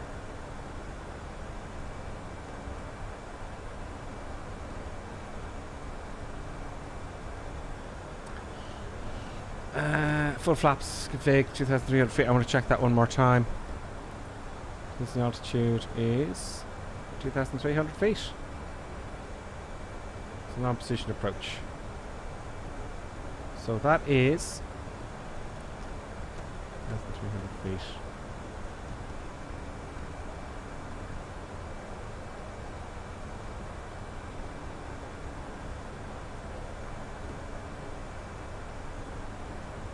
Yeah, okay, that's fine. Okay, good.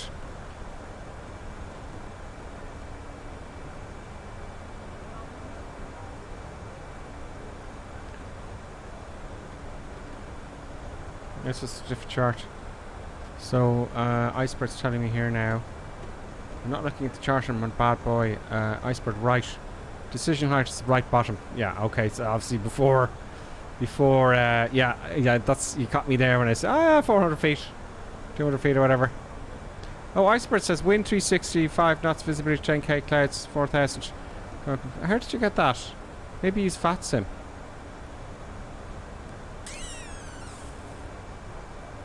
Okay, let's put in what you have there. It's very peculiar. It's not in the real world. It's not in there, you know.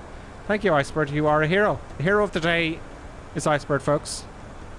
Wind 030 at 5 knots. 030 at 5 knots. QNH.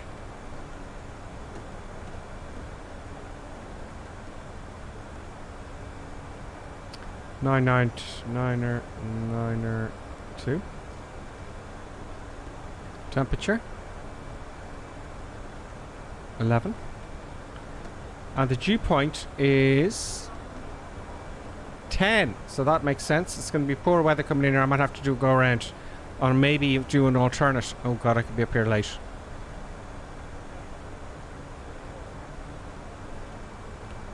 Icebird says don't ask Siri. Ask Google. No, I'm looking up Aero Weather, which is the real the stuff you all use for commercial. Now it could be the app. I've never happened to me before. But there you go, we got it in anyway. Okay. Cool. Alright. Oh, God. I gotta concentrate here. We're getting very close. Flight plan. 162 nautical miles. Let's see when we are going to descend. I like to kind of calculate it. Student glide path. We'll worry about. Do you know what that is? I bet you that's the cost index. Let's go for 10. The cost index there, and that will just slow us down. Probably because we're going too fast. So that's probably what that is. I have a habit. It's just when we get past the cruise quickly, usually because there's nothing happening. If you know what I mean. So that's gone there now. So we'll see. We'll slow down a tad, and we're getting some viewage now of some stuff and things. So let's do the calculator first. So we are at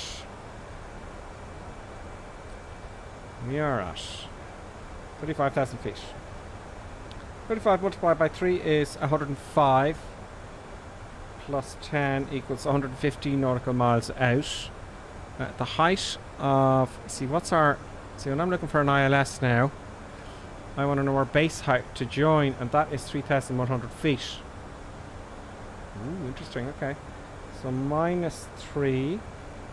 So I'm guessing that the computer will start our descent at 112 nautical miles out.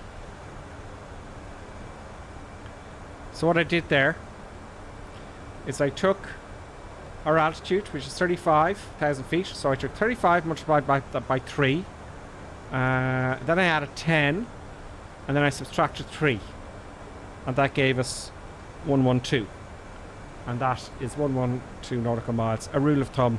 So descend 112 nautical miles out. So I kind of know speed air at Let Pro.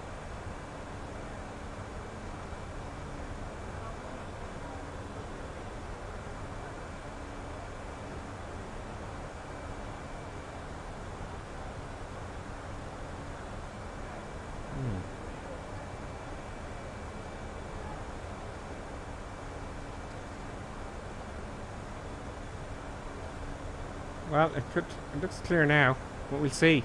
Oh, there's Johnny F. Now our tags are coming. Johnny F73 is with us, folks. Johnny F73, and who else have we got?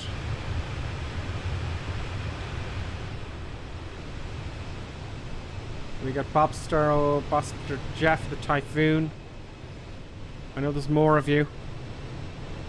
Microsoft Flight Sim isn't very good with the tags, but you know what that makes? That makes for a good thumbnail, folks. There's someone else with your tags and coming up. I'm going to capture that in the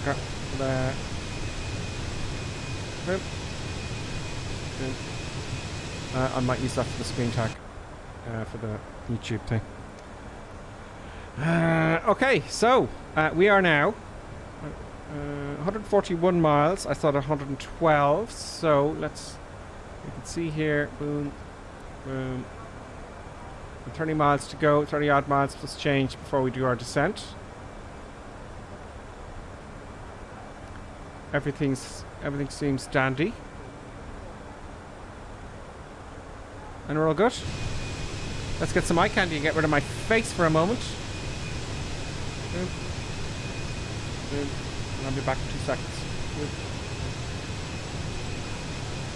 Good.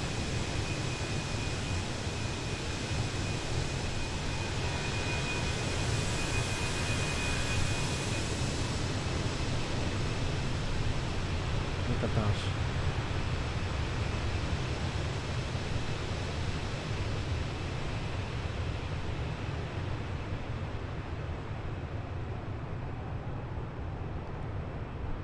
New Zealand, folks. In New Zealand, they don't say 6, they say 6. It's 6 o'clock.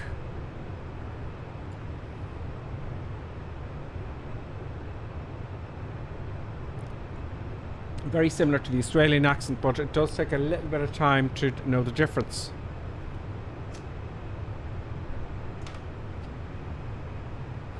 You know, when I first went to Australia, it's the usual thing. Went to Australia, talked to someone. Oh, you're from Australia. I go, no, I'm from New Zealand. You know, it's like, are you from? Oh, you're from America. No, I'm Canadian.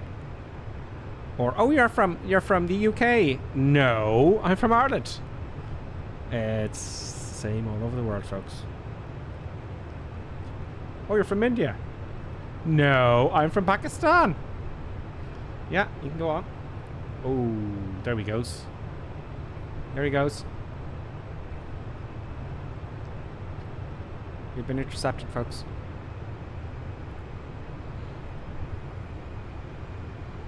Johnny F's just about to hit Mach 2. Starting the recording. Starting the recording. Come on, recording. Yep, here we go. Let's just get it ahead. Plenty of time. Here we go.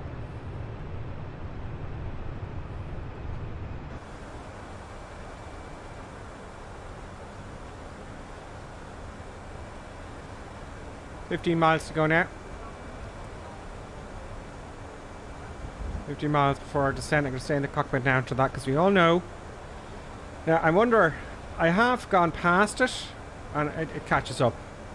You know, I've gone before and it catches up. So it's you don't have to get it exactly on, I believe. You have permission to buzz, Johnny F.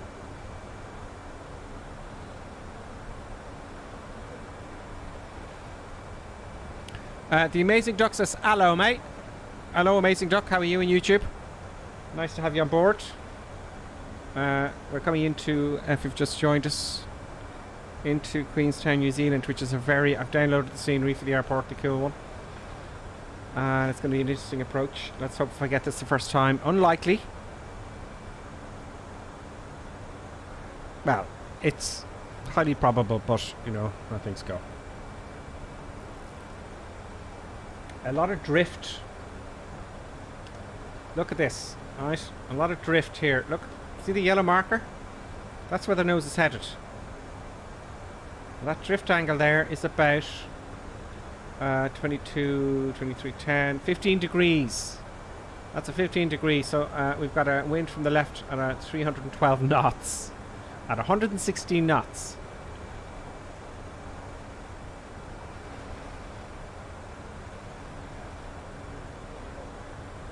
Is the wind steady? Yes.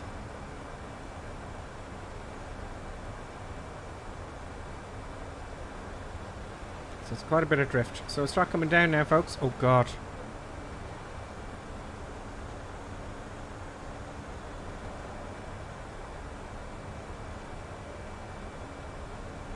Let's go. Let's get down. And I just want to check one more thing.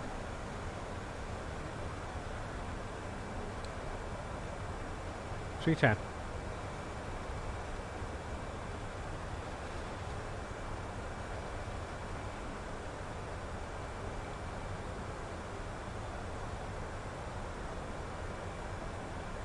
So it's a bit early, but that's okay. There's a little yellow dot there, see it?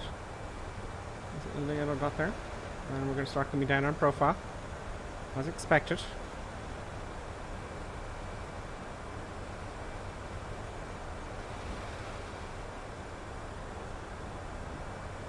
Nice view. In fact, there we go.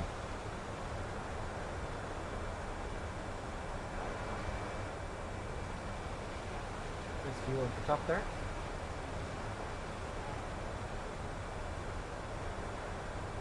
Very nice. See that little thing sticking up there, folks? See that? What is that for? Have a guess. I just found out the other day. See it? Sticking out the nose there, little thing's sticking out for no apparent reason. Sticking out there for no apparent reason. I know what that is. I'll tell you what it is, what I think it is. Icing. There's a light there somewhere. I think it comes on with the compass. A little light shines on that, and you can see if there's any icing on the airframe. So that's pretty cool. You can see it there now.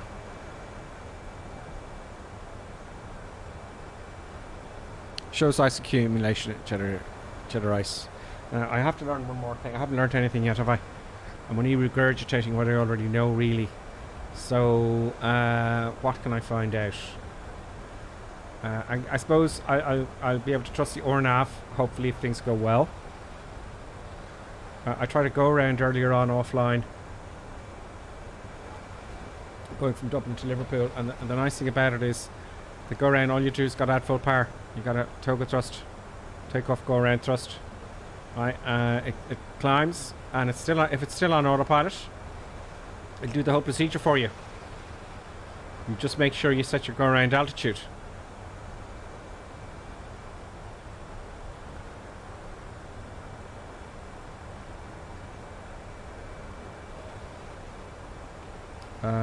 Let's have a look here again at the go around.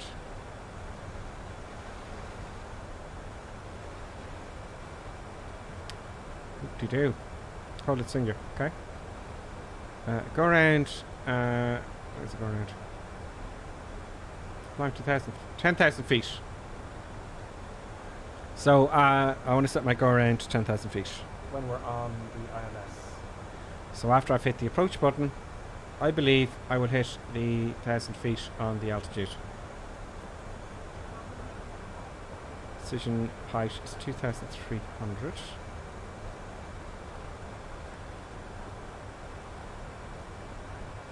Under base altitude coming in 3,100, and that's set. Icebergs from Austria.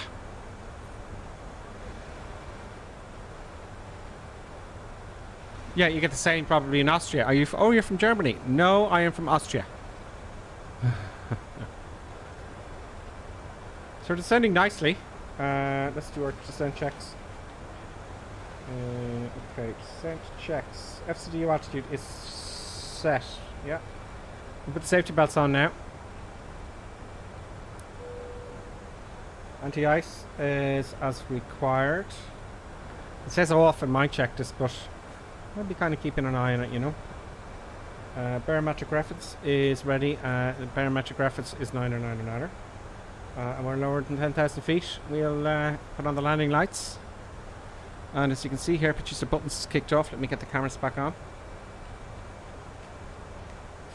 She's getting ready. She's getting ready to jump around the place. You know it. I know it. She knows it. Cherokees. Oh, you're from Dublin. I'm bloody well not. I'm from Cork. Cork's pretty cool.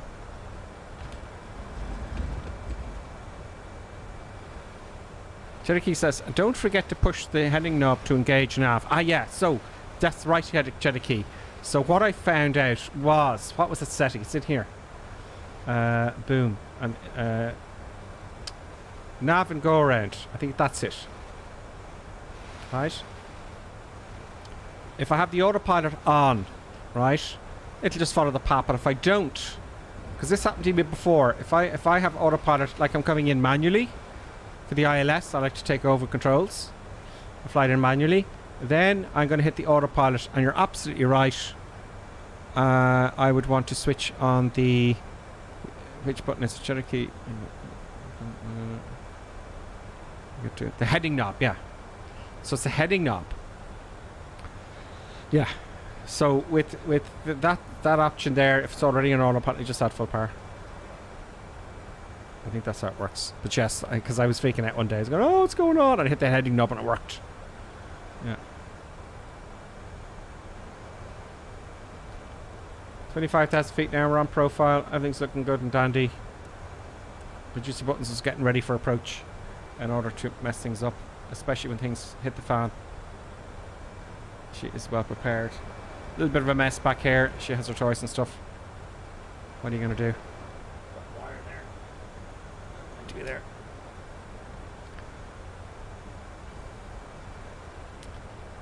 So we have 17 nautical miles to go. Don't forget to hit the like button, folks.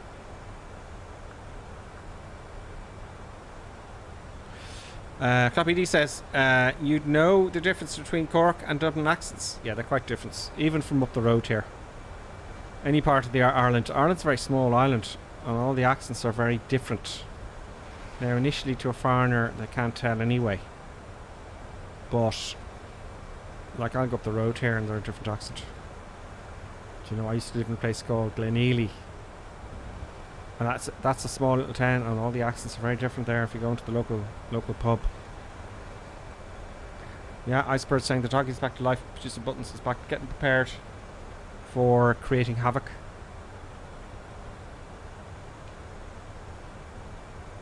What time is it here now? 18:45, 6:45 in the evening.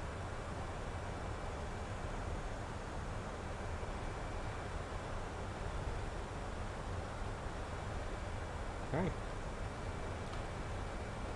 Lots of constraints coming up here.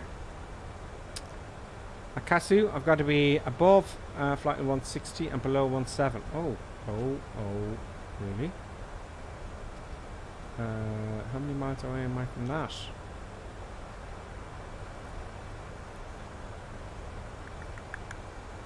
Well, I'm at the bottom of my speed range here, and that's fine. So I got to be below. Oh no, I'll make it. 17,000 feet. I'll make it. I'll make it.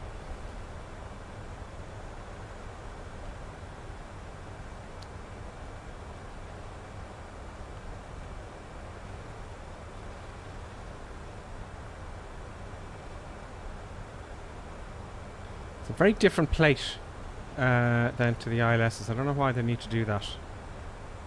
That's the transition altitude though. Where does it say the transition altitude?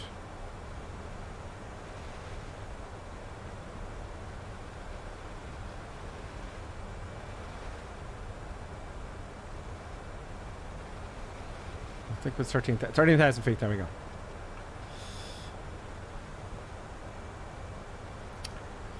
Mr. Approach, climb to the 10,000 feet via the RNAV Mr. Approach track. Okay. To have hold at single. You don't want to be doing that manually, do you? Well, if you're going slower, it's fine. But if you're going on a jet like this, you know, you want to have two people really. Caution, airdromes surrounded by mountains, terrain.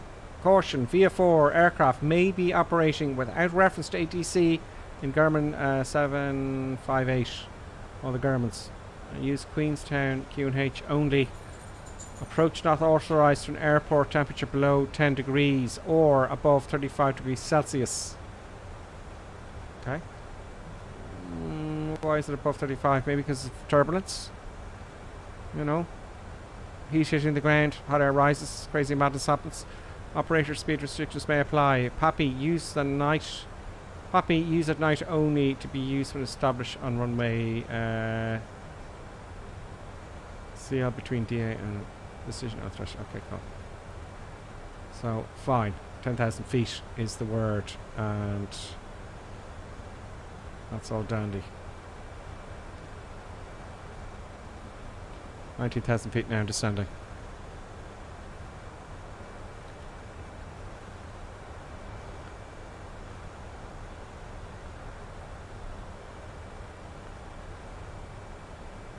Cherokee Gripper, for your attention to descend quickly, increase the speed. Sometimes speeds are up to 340 knots and brakes are needed, especially if you have a tailwind. Yeah, I could increase the speed. I'm going to play it safe. I could do manually increase the speed easily, but I'm going to play it safe for this one because it's my first time doing this one. And I'd say this is one of the approaches where it'll be captain only. You know, you'd have to have done a course. Captain only is the pilot flying, I'm guessing. But I thought it would say that in the approaches, no?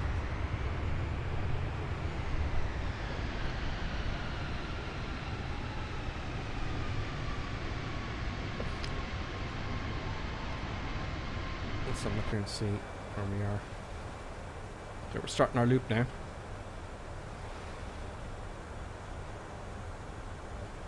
Typical downwind. Everything looks fine now. Everything was dandy.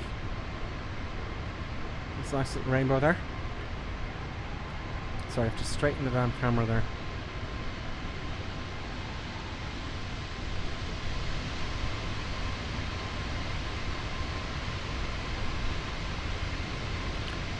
Cherokee says, reference approach plate temperature restrictions are to do with the fact that the RNAV approaches are based on altimeter settings. Altimeter is deemed to be not as accurate or at low or high temperatures. ISA is based on 15. Okay, that makes sense. Okay, so what are we gonna get?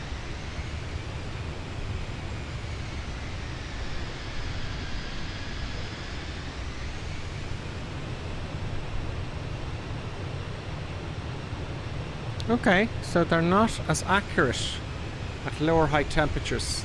That makes sense. Exact same restrictions on RNAV approach plates into Dublin, Cork, etc. Great. Okay. Interesting. So what do we have there though? We've nothing. There's no ILSs. Well, there's a VOR. Where's VOR? 15,000 feet now. Understanding, and we're on profile and speed profile.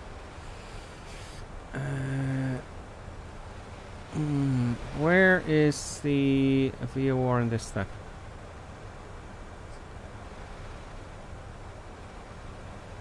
VOR somewhere. Oh yeah, it's way back here.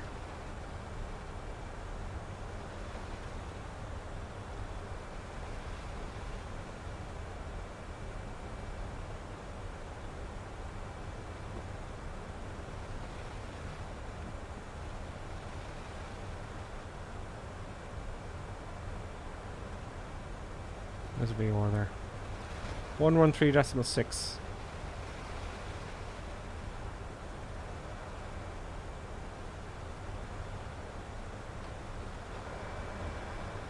.6. Let's put it on number 1 there just for a bit of reference.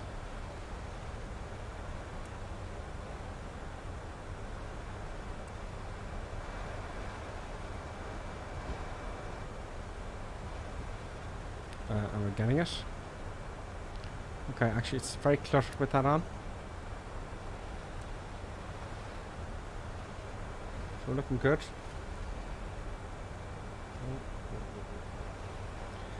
14,200 feet now, slowly descending 1,100 feet a minute. Oh, waiting for 13. Ooh, big bumpy bump. So now my turbulence is completely... Oh, there it is. It's just kicked in. The turbulence effects, I like it. So let's say we're cleared below 13,000 feet now. It's only 900 feet. Let's pull to... let's get our Q and H in, which is going to be... 9er. It's going to start beeping at me now. Is that not quick enough?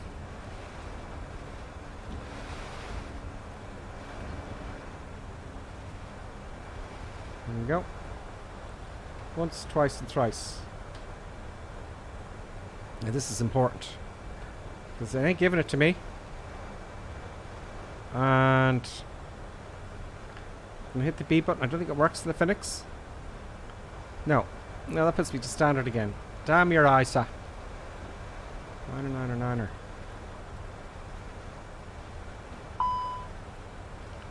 It's going to disconnect the autopilot now in a second. But I'll get this done pretty quickly.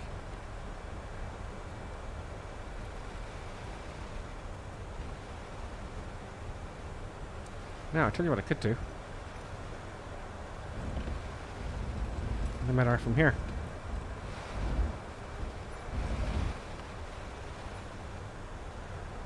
No matter available.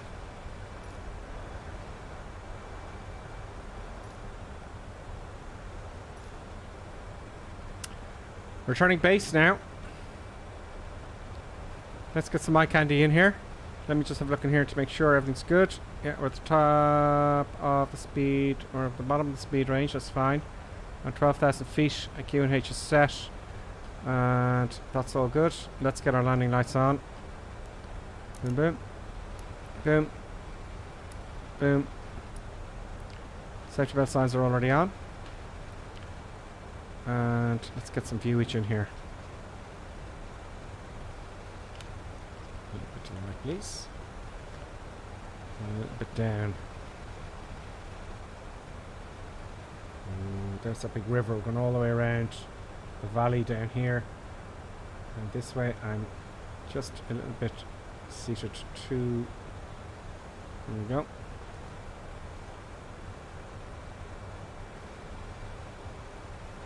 Let's get some eye candy outside. Now, how do I know how many miles I am out? Do I on the ALS system or anything like that? No? Let's put it on anyway, see if we get anything. No, we got our distance all right, 13.8 miles. So that's nice. I better not look outside now again. Speed limit exceeded. Okay. Shoot me. 14 miles to go. 14. Yeah, okay, that's good. Okay, let's get figured early. We want to get flaps down to 30 knots. Flaps. Oh, it's not slowing down very much, is it? Come on, slow down. Slow down, my little friend. Doesn't want me to arm the approach mode. More drag. Okay, let's get some. Oh, no, not flaps. Let's get some drag out here.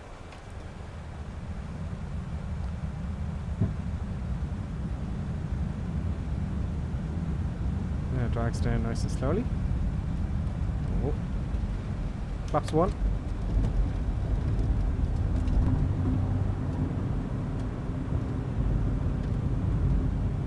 Oh, this is going to be go around. Is it going to be go around? Go down. Flaps 2. Oh, I can't see a thing. I'm nervous, folks.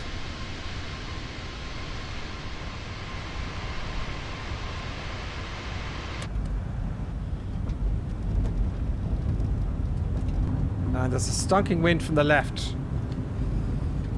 Approach checks, any range constraints. Yeah, it's displayed. Confirm either vehicle so you don't have it. Intercept heading. Oh no, we have an RNAV approach. Any range constraints display. Autopilot mode. Press. Approach mode. Let's get the approach mode on, please. Approach mode is on, and it was going to ask me for the approach mode. Yes, activate approach mode. Confirm approach mode is on. Okay. Wow. We're too high now. Oh no, we're not, it says. What am I saying? No, we're fine. Configuration good. Intercept heading flaps 1, flaps 2. Okay. Flaps 3 now. Auto brake. Yes, you want auto brake armed to medium. There we go. There's the auto braking used with your mouse. And let's get the spoilers armed. We'll be needing those for stopping purposes. There, we can see some stuff and things here. No, we're 4 miles away. And we're too high for some reason. So, I don't know what I did there. Booker. I think I was too late with approach mode and hitting the approach mode here. Most certainly I didn't hit the approach mode on time. So, bugger. Damn it all. Not going to get down. I was foolish and unwise. Let's do the go around and do the hold. I'm sad. Okay, so full power. Toga. Flaps. Up 1. Gear up. Oh, waiting for a positive rate first.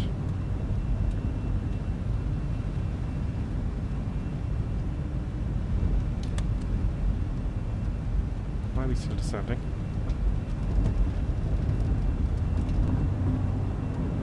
Why are we still descending?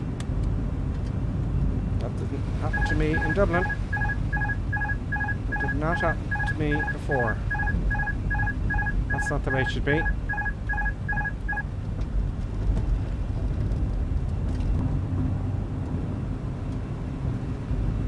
Heading mode again. Now it's not doing what I just did beforehand. I didn't set the go around altitude either. Come on. Okay, I'm gonna fly it manually now for the moment. That is quite a pain in the neck. Go around was 10,000 feet. Messed that one up.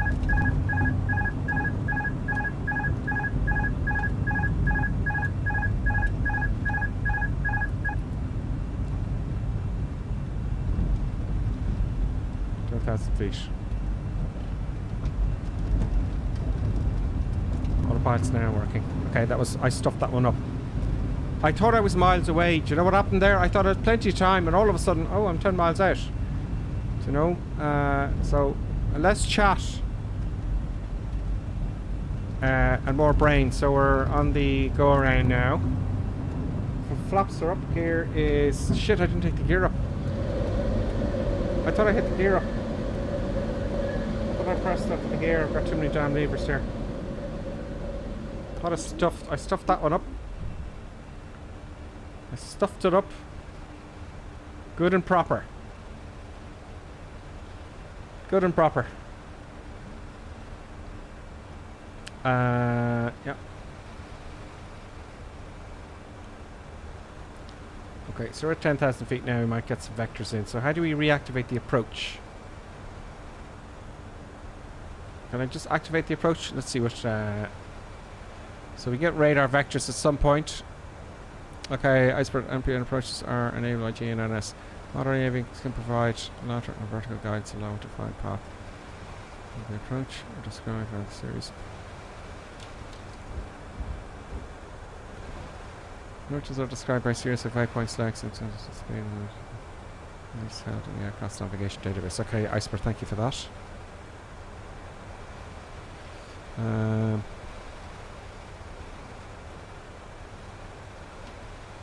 Okay. So it just caught up very quickly, all of a sudden, didn't it? You know? It happened very quickly. So we can go out to the hold then at this point and do a hold, but I know how to do that, that's easy enough. But let's just get the approach on again here now. Let's see where we are. It's gone outside the hold at Sangu.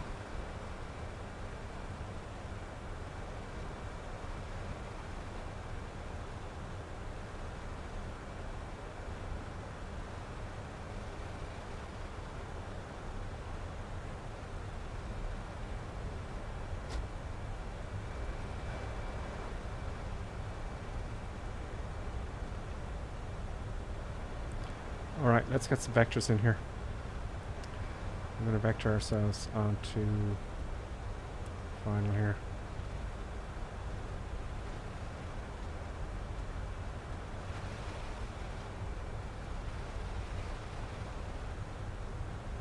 Where is it taking us? Oh, it's taking up to EVOX. Sorry, I was looking at the wrong one. EKVOX. EKE. There it is there. So we're going to have a hold here. So let's set up the hold.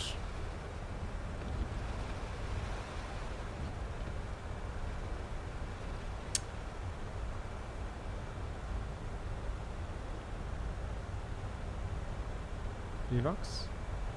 Hold. Computed. No, that's not right. The inbound track is 217.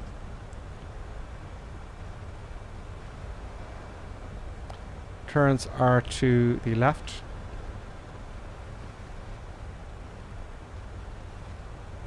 One minute holds. Enter. 217. That's it. So we got our hold ready. And we're going to brief this again. And see how I'm going to get back from the hold. Now, seeing as there's so many mountains around, you know, I don't want to stuff it up. You got to know what's going on and stuff. So what we can do is we can come back to... I may not do the whole hold because I know it's going to work. It's fine.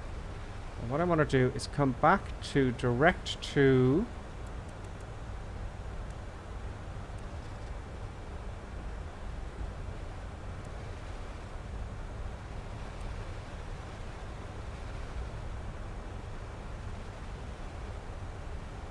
Letpo. Is that right? So let's do that then. Let's get rid of the hold.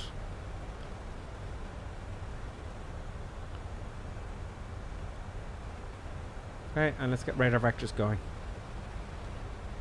Heading to, let's go to 180. Let's go south for the moment.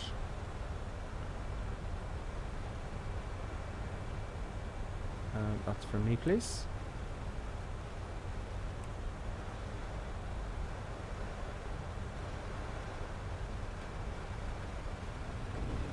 And then we'll reactivate the approach. Speed's good. Speed good. That's all fine. We leave everything on for the moment. So that was a bummer. Let's have a look outside and see what we can see.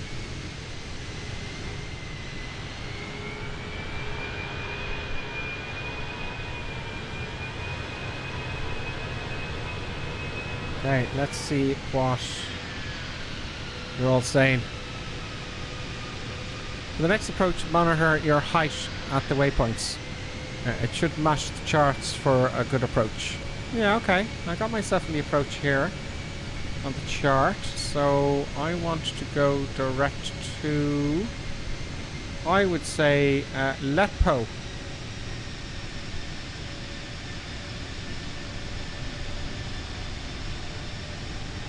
Would they vector you back on, I wonder, from here? These mountains look pretty scary to me. So we're going to turn downwind now in a second.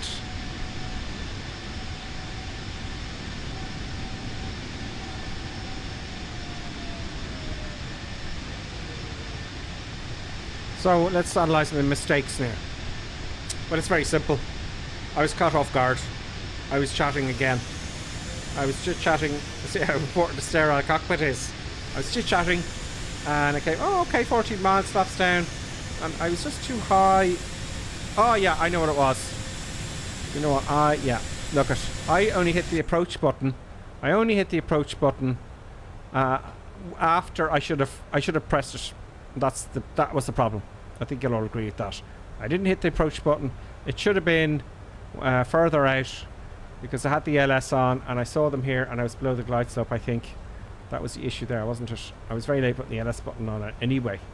And that's not my checklist, is it? I should really want to have that in my checklist, because you can forget that, you know. So, you know, ladies and gentlemen, my apologies. Oh no, don't apologise. Ladies and gentlemen, and due to someone else's fault, we're going around. Producer buttons distracted us. And it's all producer buttons' fault. They were on the talk. Yep. Okay, let's turn in here. Let's go for a bit of a downwind here. See if we can get this in.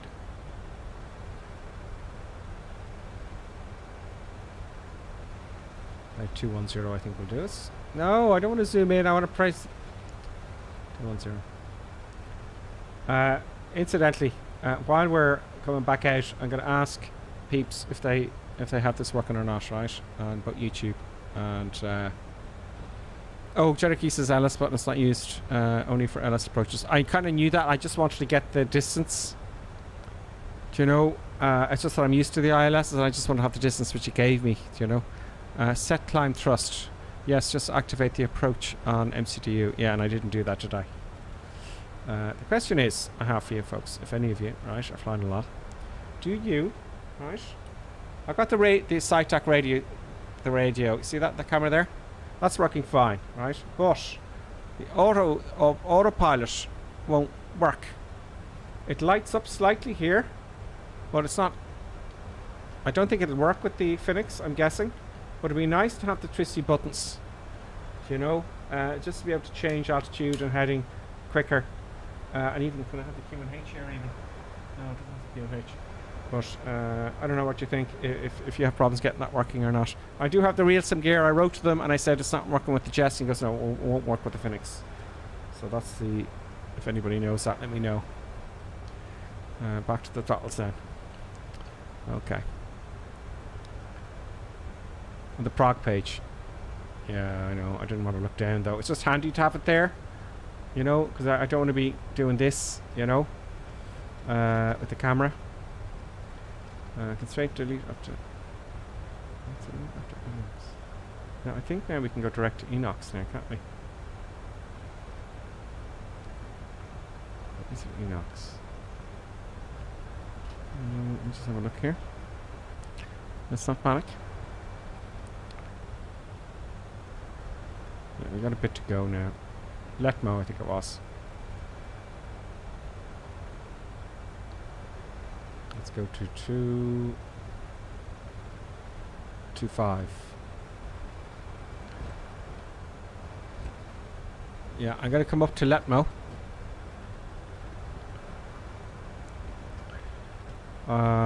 I'm gonna come up to Letmo here. Maybe. Yeah, maybe up to Letmo then.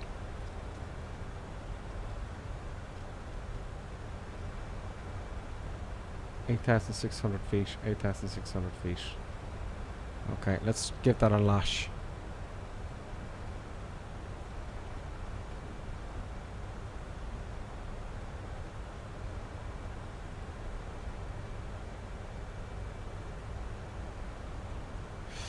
Joe 176 says, I've been listening to the real London Heathrow approach on the handheld. Very nice. You obviously are close to Heathrow. You're in London.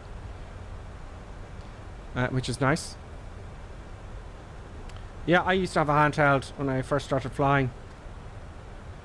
I still have it. And it's great if you've got a radio failure or something, if you're going a long trip. You know, radio failure, you need two-way communications. But also, if you don't have a radio, the batteries are gone, you can call them up on your mobile phone. Two-way communications, folks, that's all you need. Oh, they go over your house, Joe says on Twitch.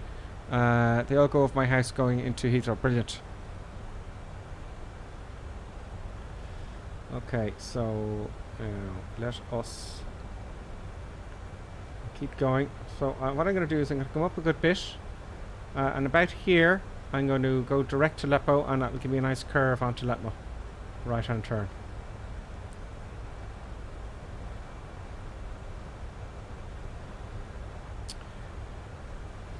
It's tough. Yes, that's what we'll do, folks. 220 knots. How are we for fuel is the thing. Do you know? Now, I put on fuel, extra fuel. I got loads of fuel. I'm going to leave the ground spoilers on, seatbelt stands on sides. Okay, good. Let's look outside. Wow.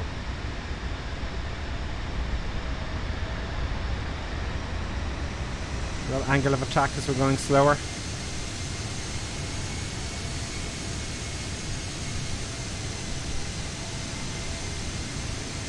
It's Microsoft getting ready for the 11th of November, I'm guessing. It's quite bumpy, it looks like there to me. Isn't it? A little bit up and downy. It is a little bit up and downy. So what I want to do for effect's sake, I want to have the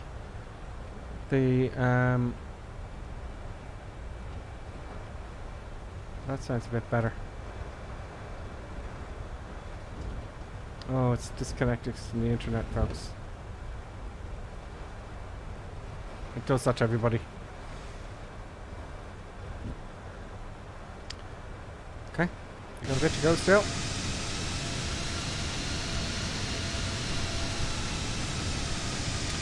Connection to on-night service has been restored.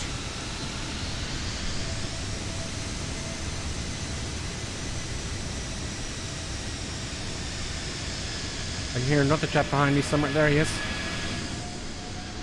Who's this?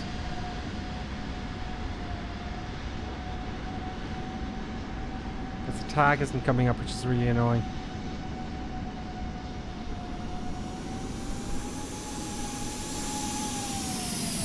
Oh, you've got the same livery and everything. Brilliant. I'm sorry I can't see our tag now. That's very annoying. I suppose same with me. It's the FSLTL. Then there is no tag. Oh, is it FS? Oh, right. That's FS. That's the traffic. Okay, that would make sense now. So he'll have to go around. Let's get in before him. Let's get in before him. That's incredible, isn't it? That's the bloody traffic, the live traffic.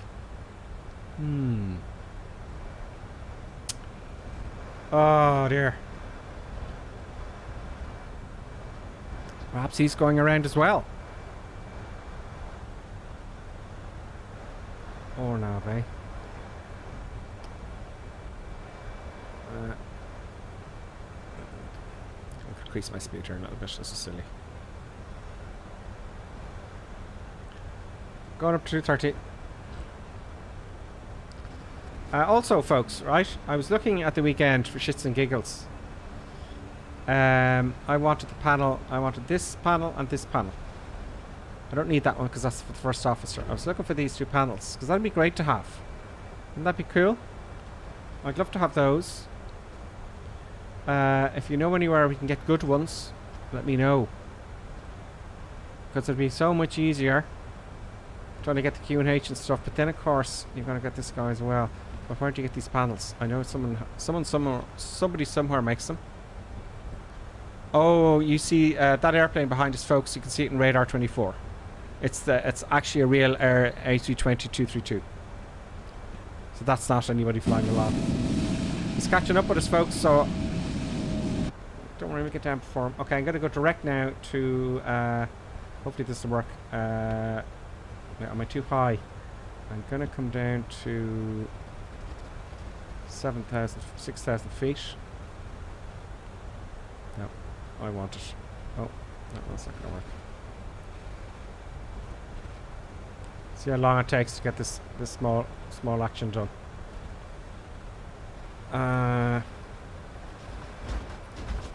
You know, we might be too far out as it is. What about the VOR there, or so to say? 25 miles out, so that's okay. No, I don't want the ADF. I want to switch it off now. Nope. I want to switch it off. I said off.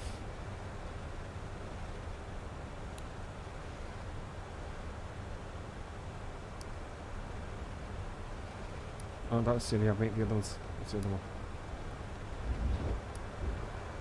27 nautical miles in. Okay, so let's go direct. Direct to Aleppo. Direct. Aleppo. Boom.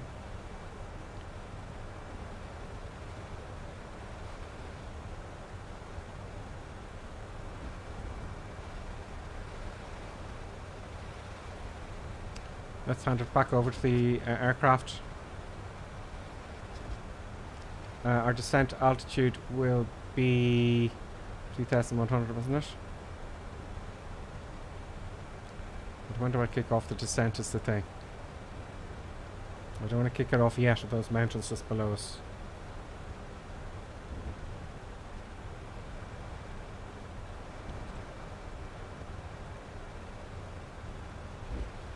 Level off at 7,000 feet. And we'll be good. I think we're a little bit too low, in all fairness. Yeah, it's a little bit too low. Let's go up to 8,000 feet then.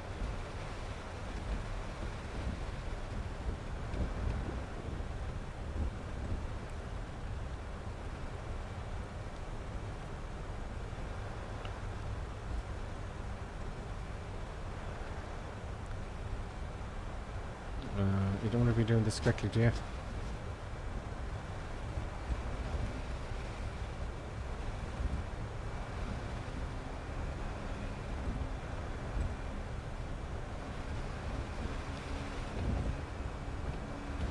It's complicated enough. Yeah, I was thinking, should I have descended at all? You know, so where are those altitudes there? So learning things are happening. Learning things are happening, folks. So we're going to, where's the waypoint here? Boom. Okay, I got it. I got it. So it should be 10,000 feet.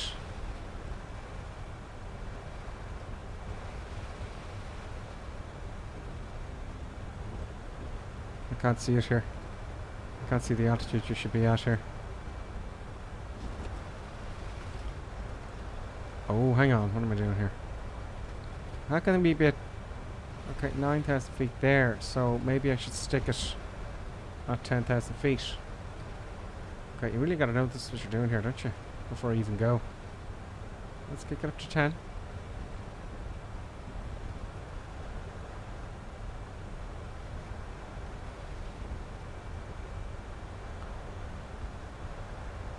So...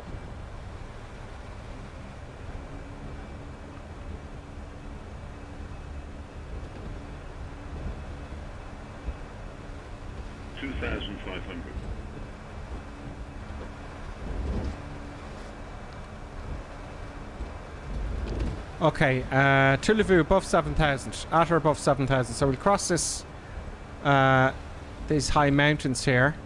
We're just past the highest of them. And at Tuvalu, we've got to be at 7,000 feet or above.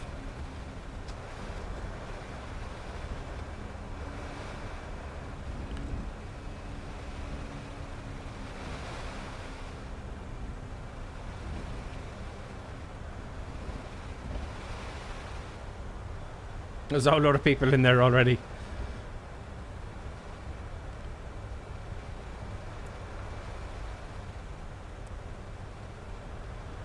$8,600 or better. Okay, so let's give it back to the computer now.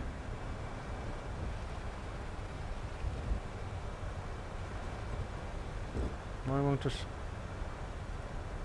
Okay, so now let's set it back to our 2,100 feet. 2,100 feet. Switch it back to the computer. Damn it! Pushing it in. What am I doing wrong here? Let's slow down anyway.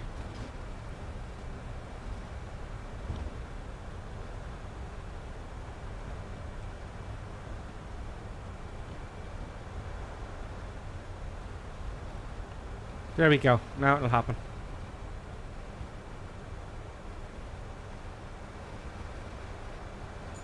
Hopefully now we'll get back. We're a little bit too high, but that's okay. I see the... We'll get on it. Looks like. I produce the buttons just starting to spark off.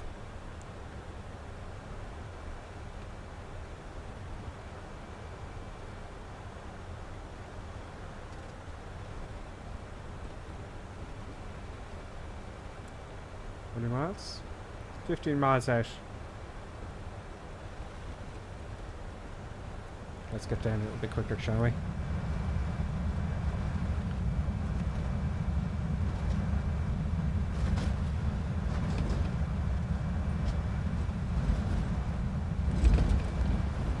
Ten flaps. I'm putting down 10 flaps early. Okay, that was a bit of a stop pushing forward in the stick. Holy hell! Just raise the nose like get her there. Raise the nose like a lunatic there. I know I'm going too slow. Why are you going too slow? Okay, I'll leave it on my... I'm going to take over for a bit here myself. There we go. That's our... Oh, don't descend so much, please. Our bottle's still engaged. That behaved a little bit strangely there, I have to admit. Autopilot, come on.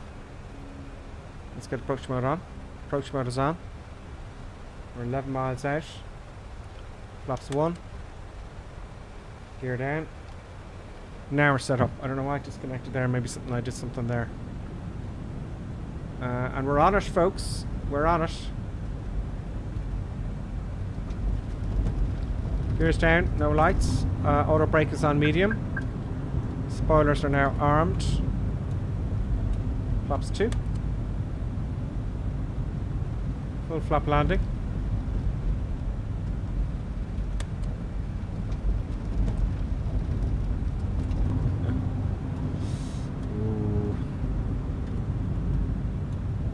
Recorder's still on, and Buttons is trying to get behind it to where the wires are. Buttons, if you come here, please. And you just wait. Why is it?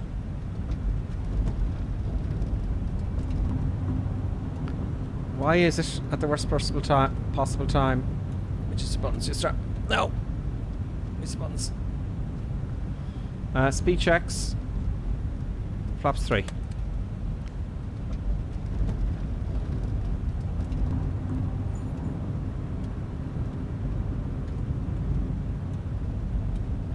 You should be at 2,600 feet at chaos. Or 6,200 feet at chaos. Okay, a bit high. Full flaps now. We're going a little bit fast. I'll take a little bit of brake, just a tiny bit. And we don't actually need it. Okay, it's an unprecision approach. I'm going to come in manually now. Autopilot off. Autopilot on there. Auto thrust on. Let's declutter. It's a tricky one.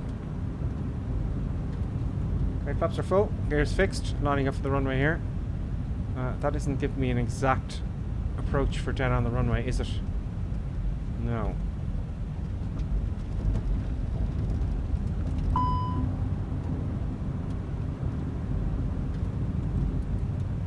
And I know it shouldn't be pointing down like that either. Gear is down. Full flaps. It's a tough one. That approach, that wasn't an approach. I don't know what was going on there, folks. I did something majorly wrong. See the runway out there? Oh, maybe you approach from the side. I don't know. I'm gonna raise the nose a little bit. Slow us down.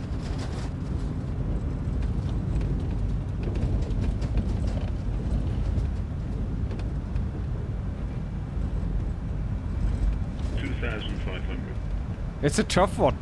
This is when you gotta know what you're doing. Got everything hanging out.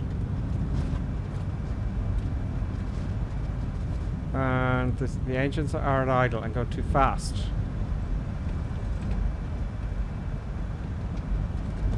I'm gonna do an S-turn here like I shouldn't really do, but I'm gonna do a little S-turn. Little S-turn. I know you shouldn't be doing this, but I can't be up here all day. This is something I should have studied up a little bit, you know. I should have studied up. Now, you see, that's fixed the speed. That fixed the speed. Yeah, there we go. Oh, what the hell was that? I didn't ask for that. 140 knots. Yeah, 140 knots is fine. Feet on pedals.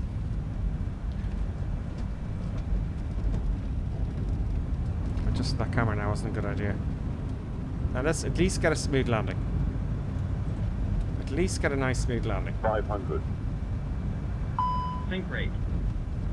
Yeah. Sync rate. Now I'd have to go around again, obviously, but I'm not going to do it for the sim. We've got a 100. tailwind, folks. We've got a nasty crosswind as 50, well. 40. I'll get it down to 30, the last touchdown 20. marker. Retard. 5. Retard. What a buttery smooth landing. What's going on with those rudders again? What is going on with those rudders? Are they... There's another... Oh, I'm gonna crash. I'm gonna crash.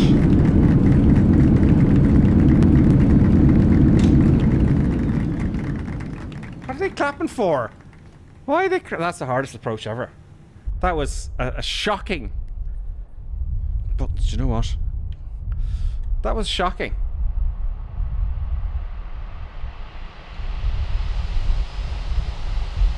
I'm going to do that again manually. I'm not happy with that. You see what happens if you rush it in? That's what happens. They're happy they survived. Yeah, that's a real pain in the neck. That is. That is a real tricky one. It just... I don't like going to have approaches now.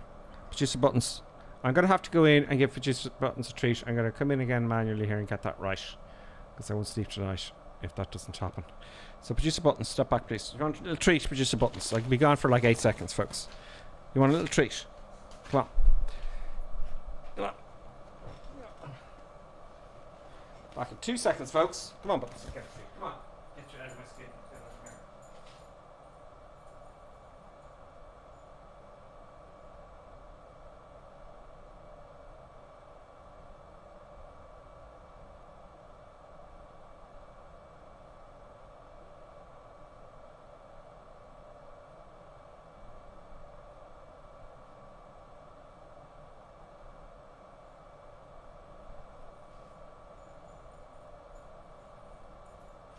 have to use the buttons. Menu, I take no responsibility for my actions. Right. Little bitches of buttons. Oh. There you go, bitches of buttons. Okay, let's try this again. Now, it's going to get messy here. Initially. Because... as you know, Microsoft kind of drops it out of the sky at a crazy speed or something, so... I'm did very bad approach there. It's tough. It just didn't have... There's something I didn't do. I didn't do the approach again. It was like the go around all over again. I don't think there's something I didn't do. I didn't arm approach phase, you know. So I'm going to go manually from here. And we'll see what happens there. Let's get that landing right. There we go. Oh, it's all over the shop now. It's all over the shop. It's trimmed all the way nose up. You see, that's what's happening there. Look at the trim wheel going. Oh, it's not even moving.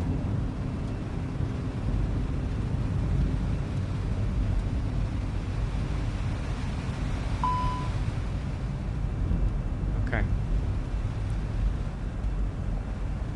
Our first time doing an RNAV, and something wasn't done right. Everything should be down. What warnings have we got here? So it really messes things up a bit. Park brake on. No, it should be park brake is off. Now we're going too fast.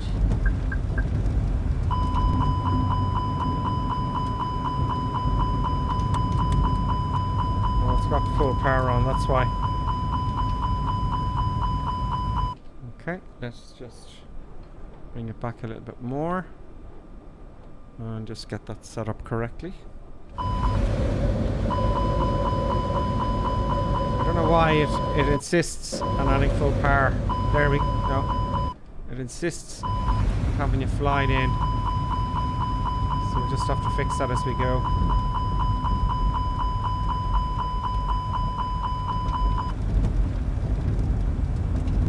So we'll have to try and slow it down as best we can. Hopefully I'm not too close in for my second attempt. Okay, now let's get the gear down. I'm starting to get the flaps down as well. Get that down. That was a bit of a disappointment. Yeah, not easy. That's something you know.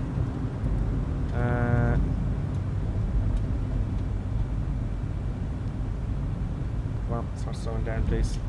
Flaps. Flaps. It's forgotten all my settings.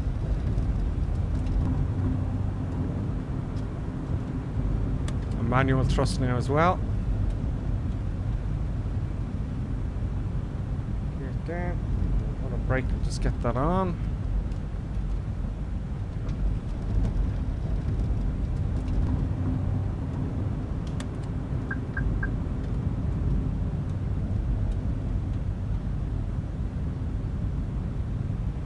A little bit too close.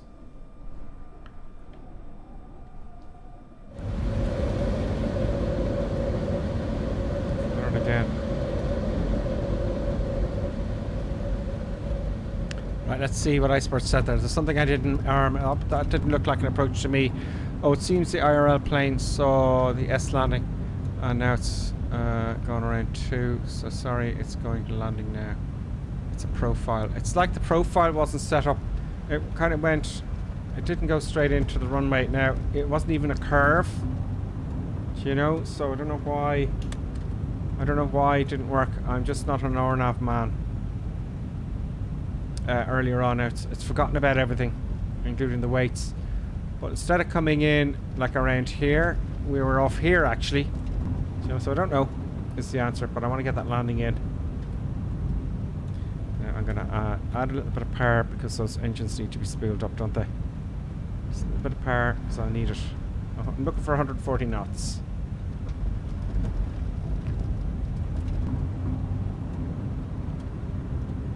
Just do it over and over again. You become an RNAV man. It's on pro. Yeah, it's RNAV is different. But I didn't think it'd be so difficult. I've done it before by fluke once. Do you know? Let's race this here and just slow down. Feet on pedals. Now we're descending quite a bit now, so let's add some more power here. So I would thought to be a curve, you know, with the GPS, because you don't want to be too close to these hills here. Maybe it's a turn at the last minute, I don't know.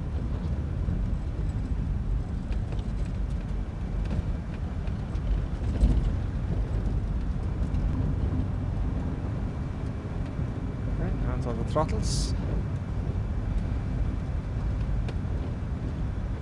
Now I can go straight. Just didn't look right to me, but I you know, see, I didn't know what I was looking at necessarily, you know. Like an ILS is easy enough. Ahead. Now what I can do with that is switch him off. 140 knots. We got a wind. Oh, we got a tailwind. No wonder it was so hard. We got a tailwind of 13 knots, folks, which is 2 knots off. You know, it's much harder with that tailwind. We've got full flaps now. Gear is down. Think rate. And I'm too slow. Think rate. I need a little bit of power. Think rate. Speed, speed, speed. Come on. It's very bumpy. See the speed arrow going up and down like a yo-yo? Speed, speed. Add a bit more power.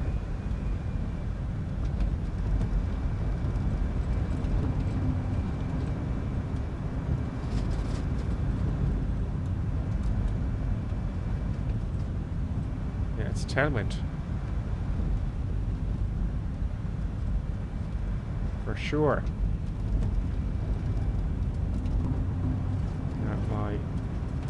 There we go, that's better. 500.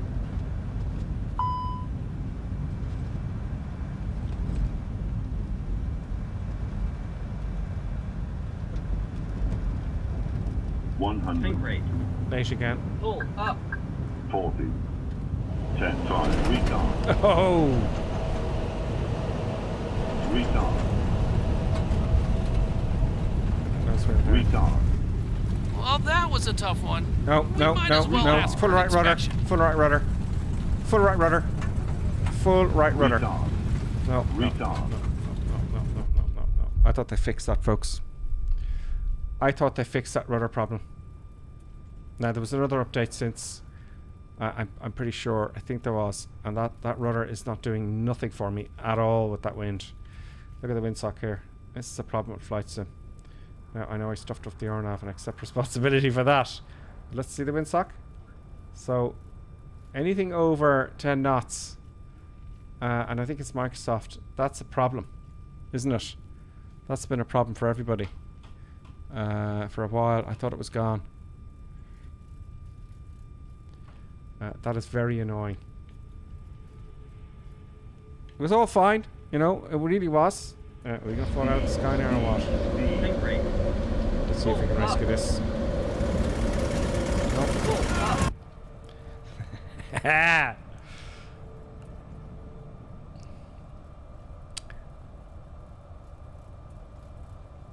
That wind is an absolute... Okay, let's see a bit of stall recovery then. Full forward on the stick. There we go. 140 knots now.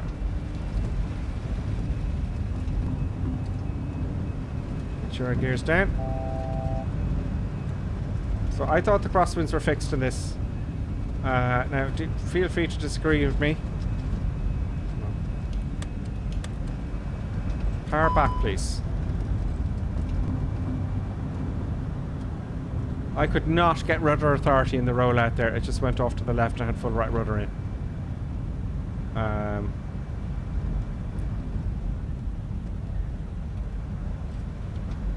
So the wind pushes the nose out and I had full right rudder, sorry. Now 140. A little bit of power there, just keep it spooled up. And we got full flaps. Let's add a bit of power in here before we get too slow.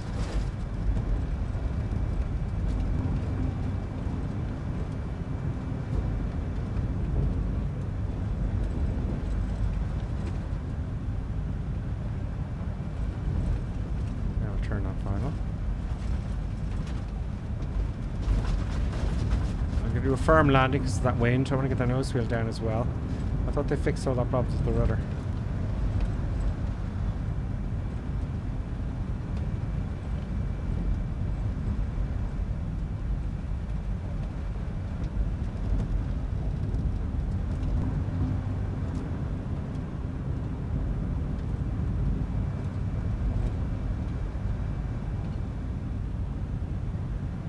get the poppies at 500. least. Let's go from the left. Let's drive it in a bit.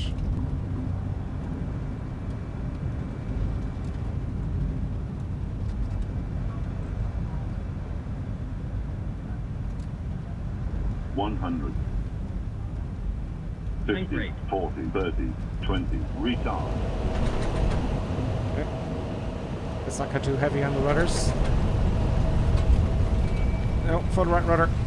No, it's all over the shop. All over the shop. So you can't land Microsoft Flight Simulator Crosswind at the minute. For a while. Or am I just moaning? It's infuriating. Let's try from the other side because we do have a tailwind. I thought they fixed that, I really did. Now I know Fly-by-Wire fixed it because I saw the videos on it. But Microsoft, they've been a problem for a while, they all crosswinds, haven't they, folks? It's amazing I got it down the first time. Okay, let's use that to do some height. Tank rate. Get it on Tank here. rate. The tailwind at 4 or 5 knots isn't that bad. I mean, it was like it was a 25 knot tailwind, you know? It was like it was a lot.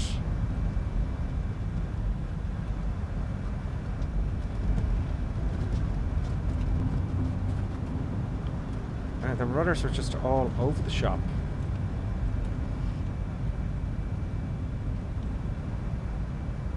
Feel free to disagree. Some random Philip, hello.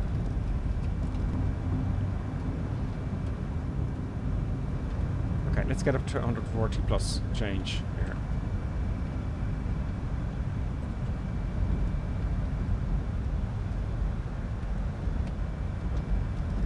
Going to be very gentle on the thrust because there's not a lot of throw in these thrustmaster throttles. Okay, 145 I'm happy with. It's still too high.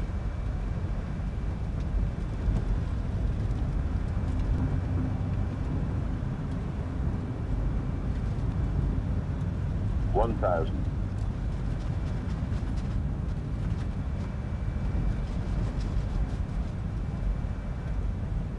Wind is on the right. It's only 12 knots or so though.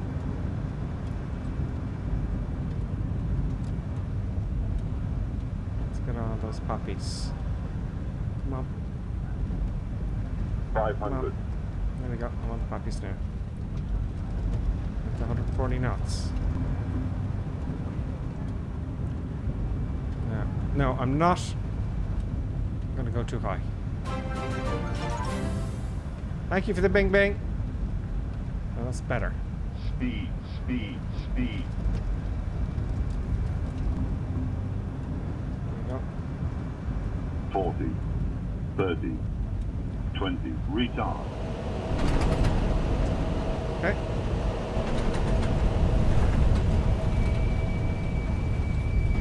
No, no, That no, was rough. no. I'm glad we're down. No, I should be able to control it with the rudders, but sorry. No way. No way, but I still want to do that. I'm going to be up until 4 o'clock. Even though it's busted. I'm pretty sure it's busted. Thank you very much for Tritz, who's resubscribed for 13 months. Thank you so much, Tritz. I appreciate it. It's like it was what it used to be. Remember, it was all over the place with the rudders and stuff. Speed, speed, speed. Yeah.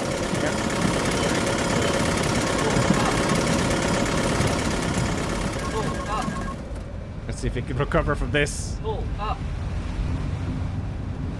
we're not going to recover from that. I hate the way it just drops you off into the air like that. I'm getting cranky now. I'm getting cranky. I'm getting cranky.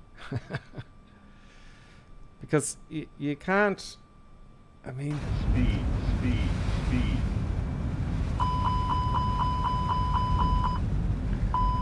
It's not a flight simulator if they're going to do... If the crosswinds are still like that, folks. You know, I thought that was kind of fixed. I thought the Fenix fixed it. I don't know. I don't know. The crosswinds are always a problem in Microsoft Flight Simulator. Even if it's anything over 10 knots. I think it was... What was EasyJet pilot guy said that? any kind of crosswind at all, it's just a nightmare on the ground. But I'm pretty sure there was a video and he said that's all fixed now. I'm sure I updated it.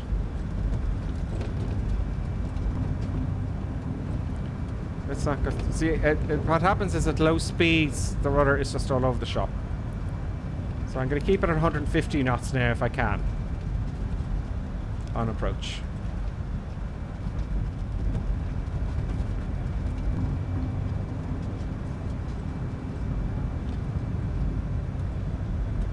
There should still be down. There it is. Got full flaps, 150 knots.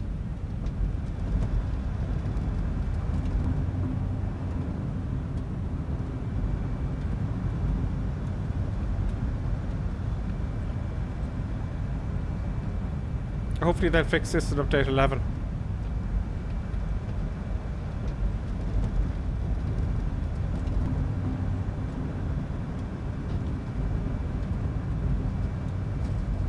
Still too high. Real aircraft is limited to max 38 knots crosswind. Oh, it's 38 knot crosswind. Oh yeah, it would be, yeah. Okay. But what I'm saying is the sim, it's always been like that. I thought that was an issue of the past. You know, I thought that was an issue of the past, but I don't know if you guys feel the same. This is not acting on the ground properly at all. There you go, got the puppies there.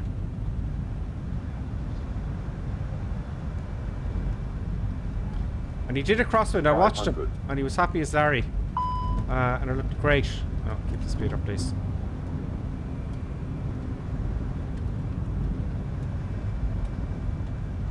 Let's drive it onto the runway. I'm not flying a Cessna today.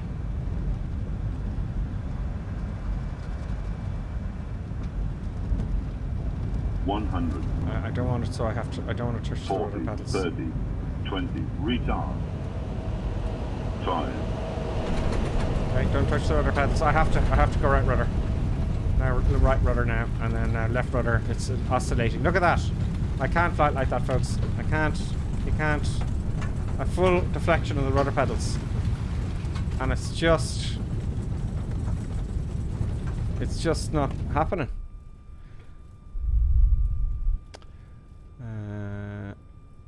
It's just not. I'm going to keep going until I get this down without having any rudder problems. So I need left rudder, so it is blocking. I was trying to brake on one side and not the other to rescue it. So there's a thing here. Yeah. I have to move my rudder pedals because there's bars on each side, so now I can use the left brake. And that was what I was trying to do, trying to brake on one side. And that's my usual get out of jail card, but there's a big bar in the way with the rudder pedals. That's going to do good. Oh, solar recovery. Tank rate. Tank rate. Tank rate. Yeah. Tank rate. There we go.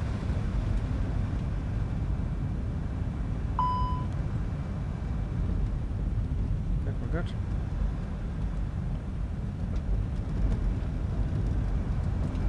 Queenstown is hard anyway, I think. But that, I'm telling you, that crosswind is not behaving correctly in the same on the ground. The minute that those rear wheels touch, even if your nose is on the air or on the ground, the rudder's not acting appropriately. I'm convinced of it.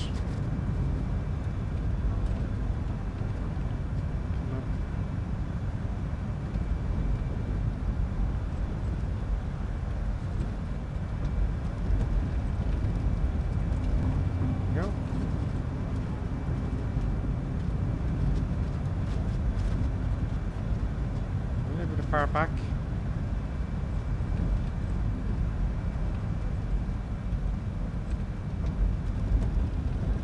Too high. Too high again.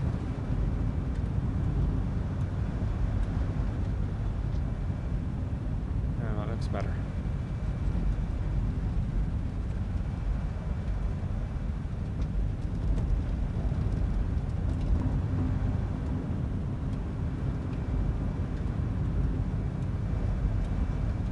Pappies now. It's quite bumpy. I've been thrown around a lot. 500. Okay. Speed, speed, speed. Come on. Speed, Come on. That's a go around straight away. Speed, speed. Let's just get it down. Speed, speed, speed. Oh. Awful. Slow. Let's see this now. Right rudder now. A little bit of right rudder. I'm not using much this time. Let's jam on the brakes and see what happens to the temperatures. I'm going to try that again. I wasn't happy with that either. I used lots of braking there, right? Let's see what the brake temperatures are like.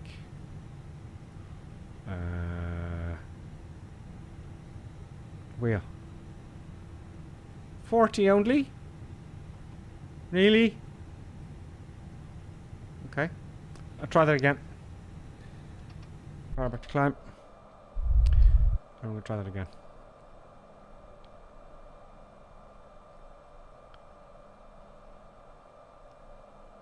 It was too early, too low. You saw it. No, I'm far too close to it now, and it's put me at 240 knots. Speed, speed, speed. Get it under control now. Yeah, well, you just have to slow down.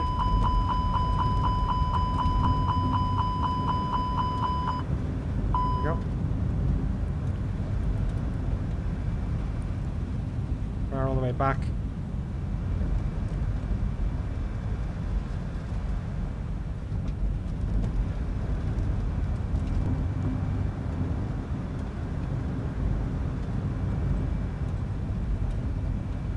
It's tricky for some reason today.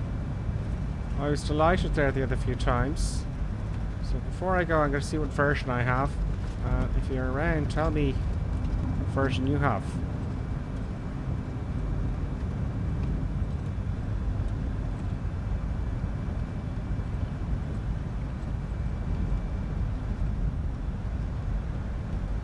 Let's go down a bit more.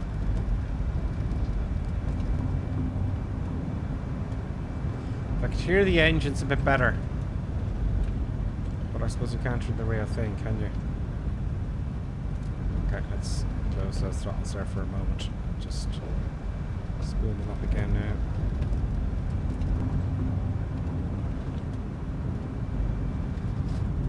I've never had such difficulty landing an aircraft in a flight simulator as I have in Microsoft Flight Simulator. You know, it's always been insanely difficult. If it's real, I'm happy.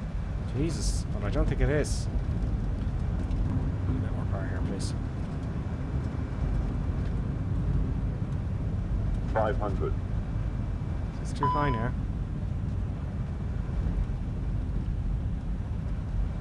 I have to add some power now. It's going to get too slow. More power.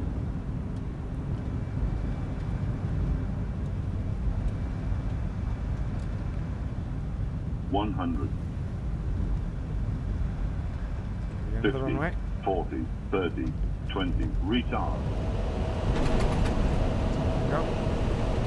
Nose down. The rudders are really very difficult. I'm using differential braking now to stop it. Let's jam on the brakes and see what rudder pressure we get. Now I could use a bit of reverse thrust, couldn't I? Well, it's too late for that now.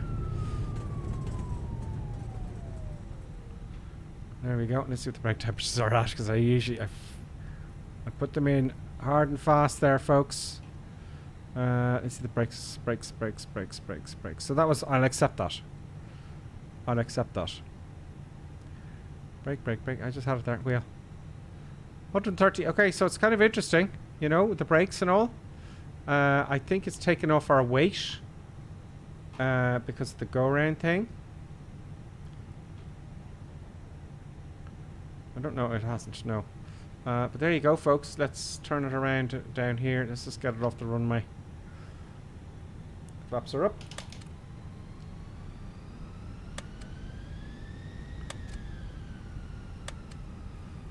I just couldn't figure out the RNAV. It just didn't make sense to me. Especially after the go round. Can we turn around here at the end? There must be a loop to turn around. So we're at Queenstown, folks, at last. Determination wins out. So Clappy D, thank you, Clappy D. Tritz, thank you very much for subscribing again for 13 months now, Tritz. Thank you so much. Lonely Reaper, how are things going? Very difficult. Very difficult. My first ORNAV, and I'm not too sure about the old ORNAVs. It's just a lack of knowledge on my part. I came in too high first. I went around. It was all going fine. But it was my own fault. I didn't hit approach mode soon enough. And I missed it then. I was too high. So I went around and that all went lovely. But I couldn't land it. I just couldn't land the aircraft. Do you know? Yeah, a little bit of power here. A bit more on the right. Come on. Don't stop. Don't stop. Don't stop. Don't stop. Keep it rolling. I couldn't land it. And when I came in for the approach again, I just looked down at the actual approach. The RNAV approach, what I thought was the RNAV approach. And it was kind of off the center and everything. So I went manual.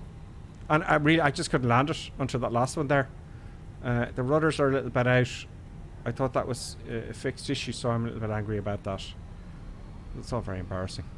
Because landing for me, traditionally in flight sims, and in the real things, I haven't flown the big ones. I've flown the big sims, it's easy to land. And I don't get it, why it's so hard to land. But we'll be here again, folks. I'm going to park up here. I'm going to have a look at the last replay. I'm not looking at the others. No, sir. Not a chance. So, yeah, ORNAV is not my thing at the minute.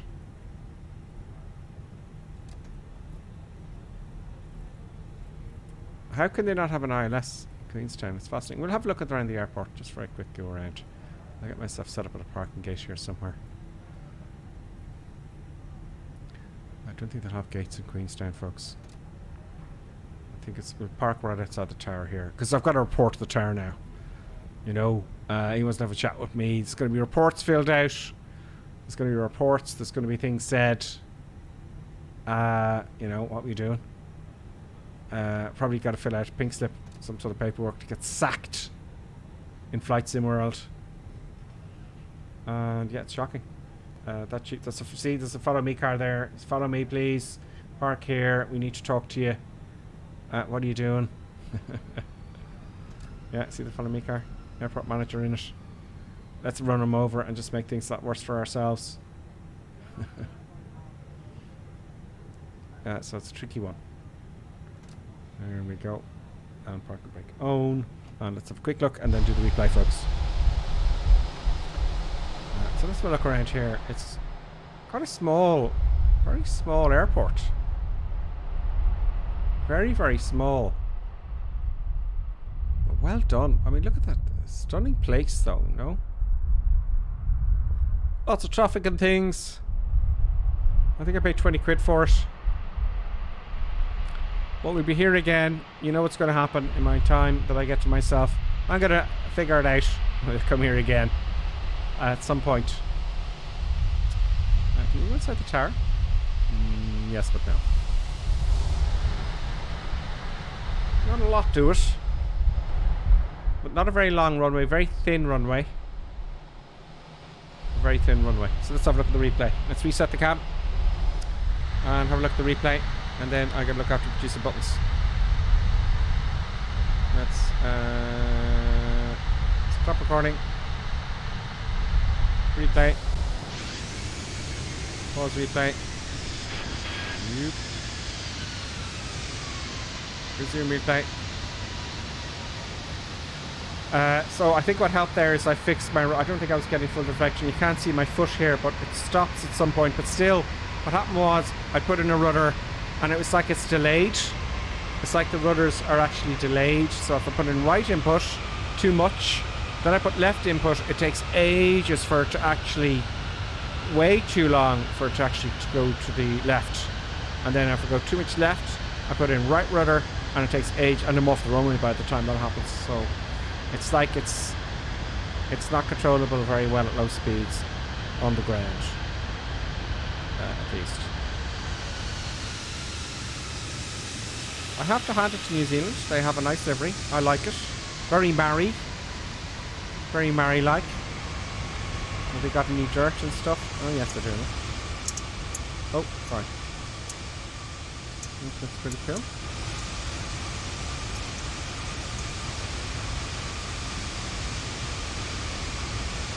Pretty challenging. So I was a little bit high there and I came down. I think we got it in the end. I love the way the spoilers come up. And you can see the drift there, look. So the nose is to the right. See that? And then usually what happens is you come in, you put a little bit of left rudder to straighten the nose and wing into wind. So you don't get blown off the runway. But I tried as much to line it up in this one so I don't have to touch the rudder pedals. So look from the side. So I know it's smooth enough. And then reverse came out. That's on the centre line. It's tricky. So it's tricky. So we'll try something again tomorrow. And thanks very much for everyone for watching. I thought the brake temperatures would be higher, you know, because that's all I used. I didn't use any reverse thrusters. And thank you very much to Hermit something for subscribing. Thank you very much for watching. Tritz, thanks a million for resubscribing again, tier 1.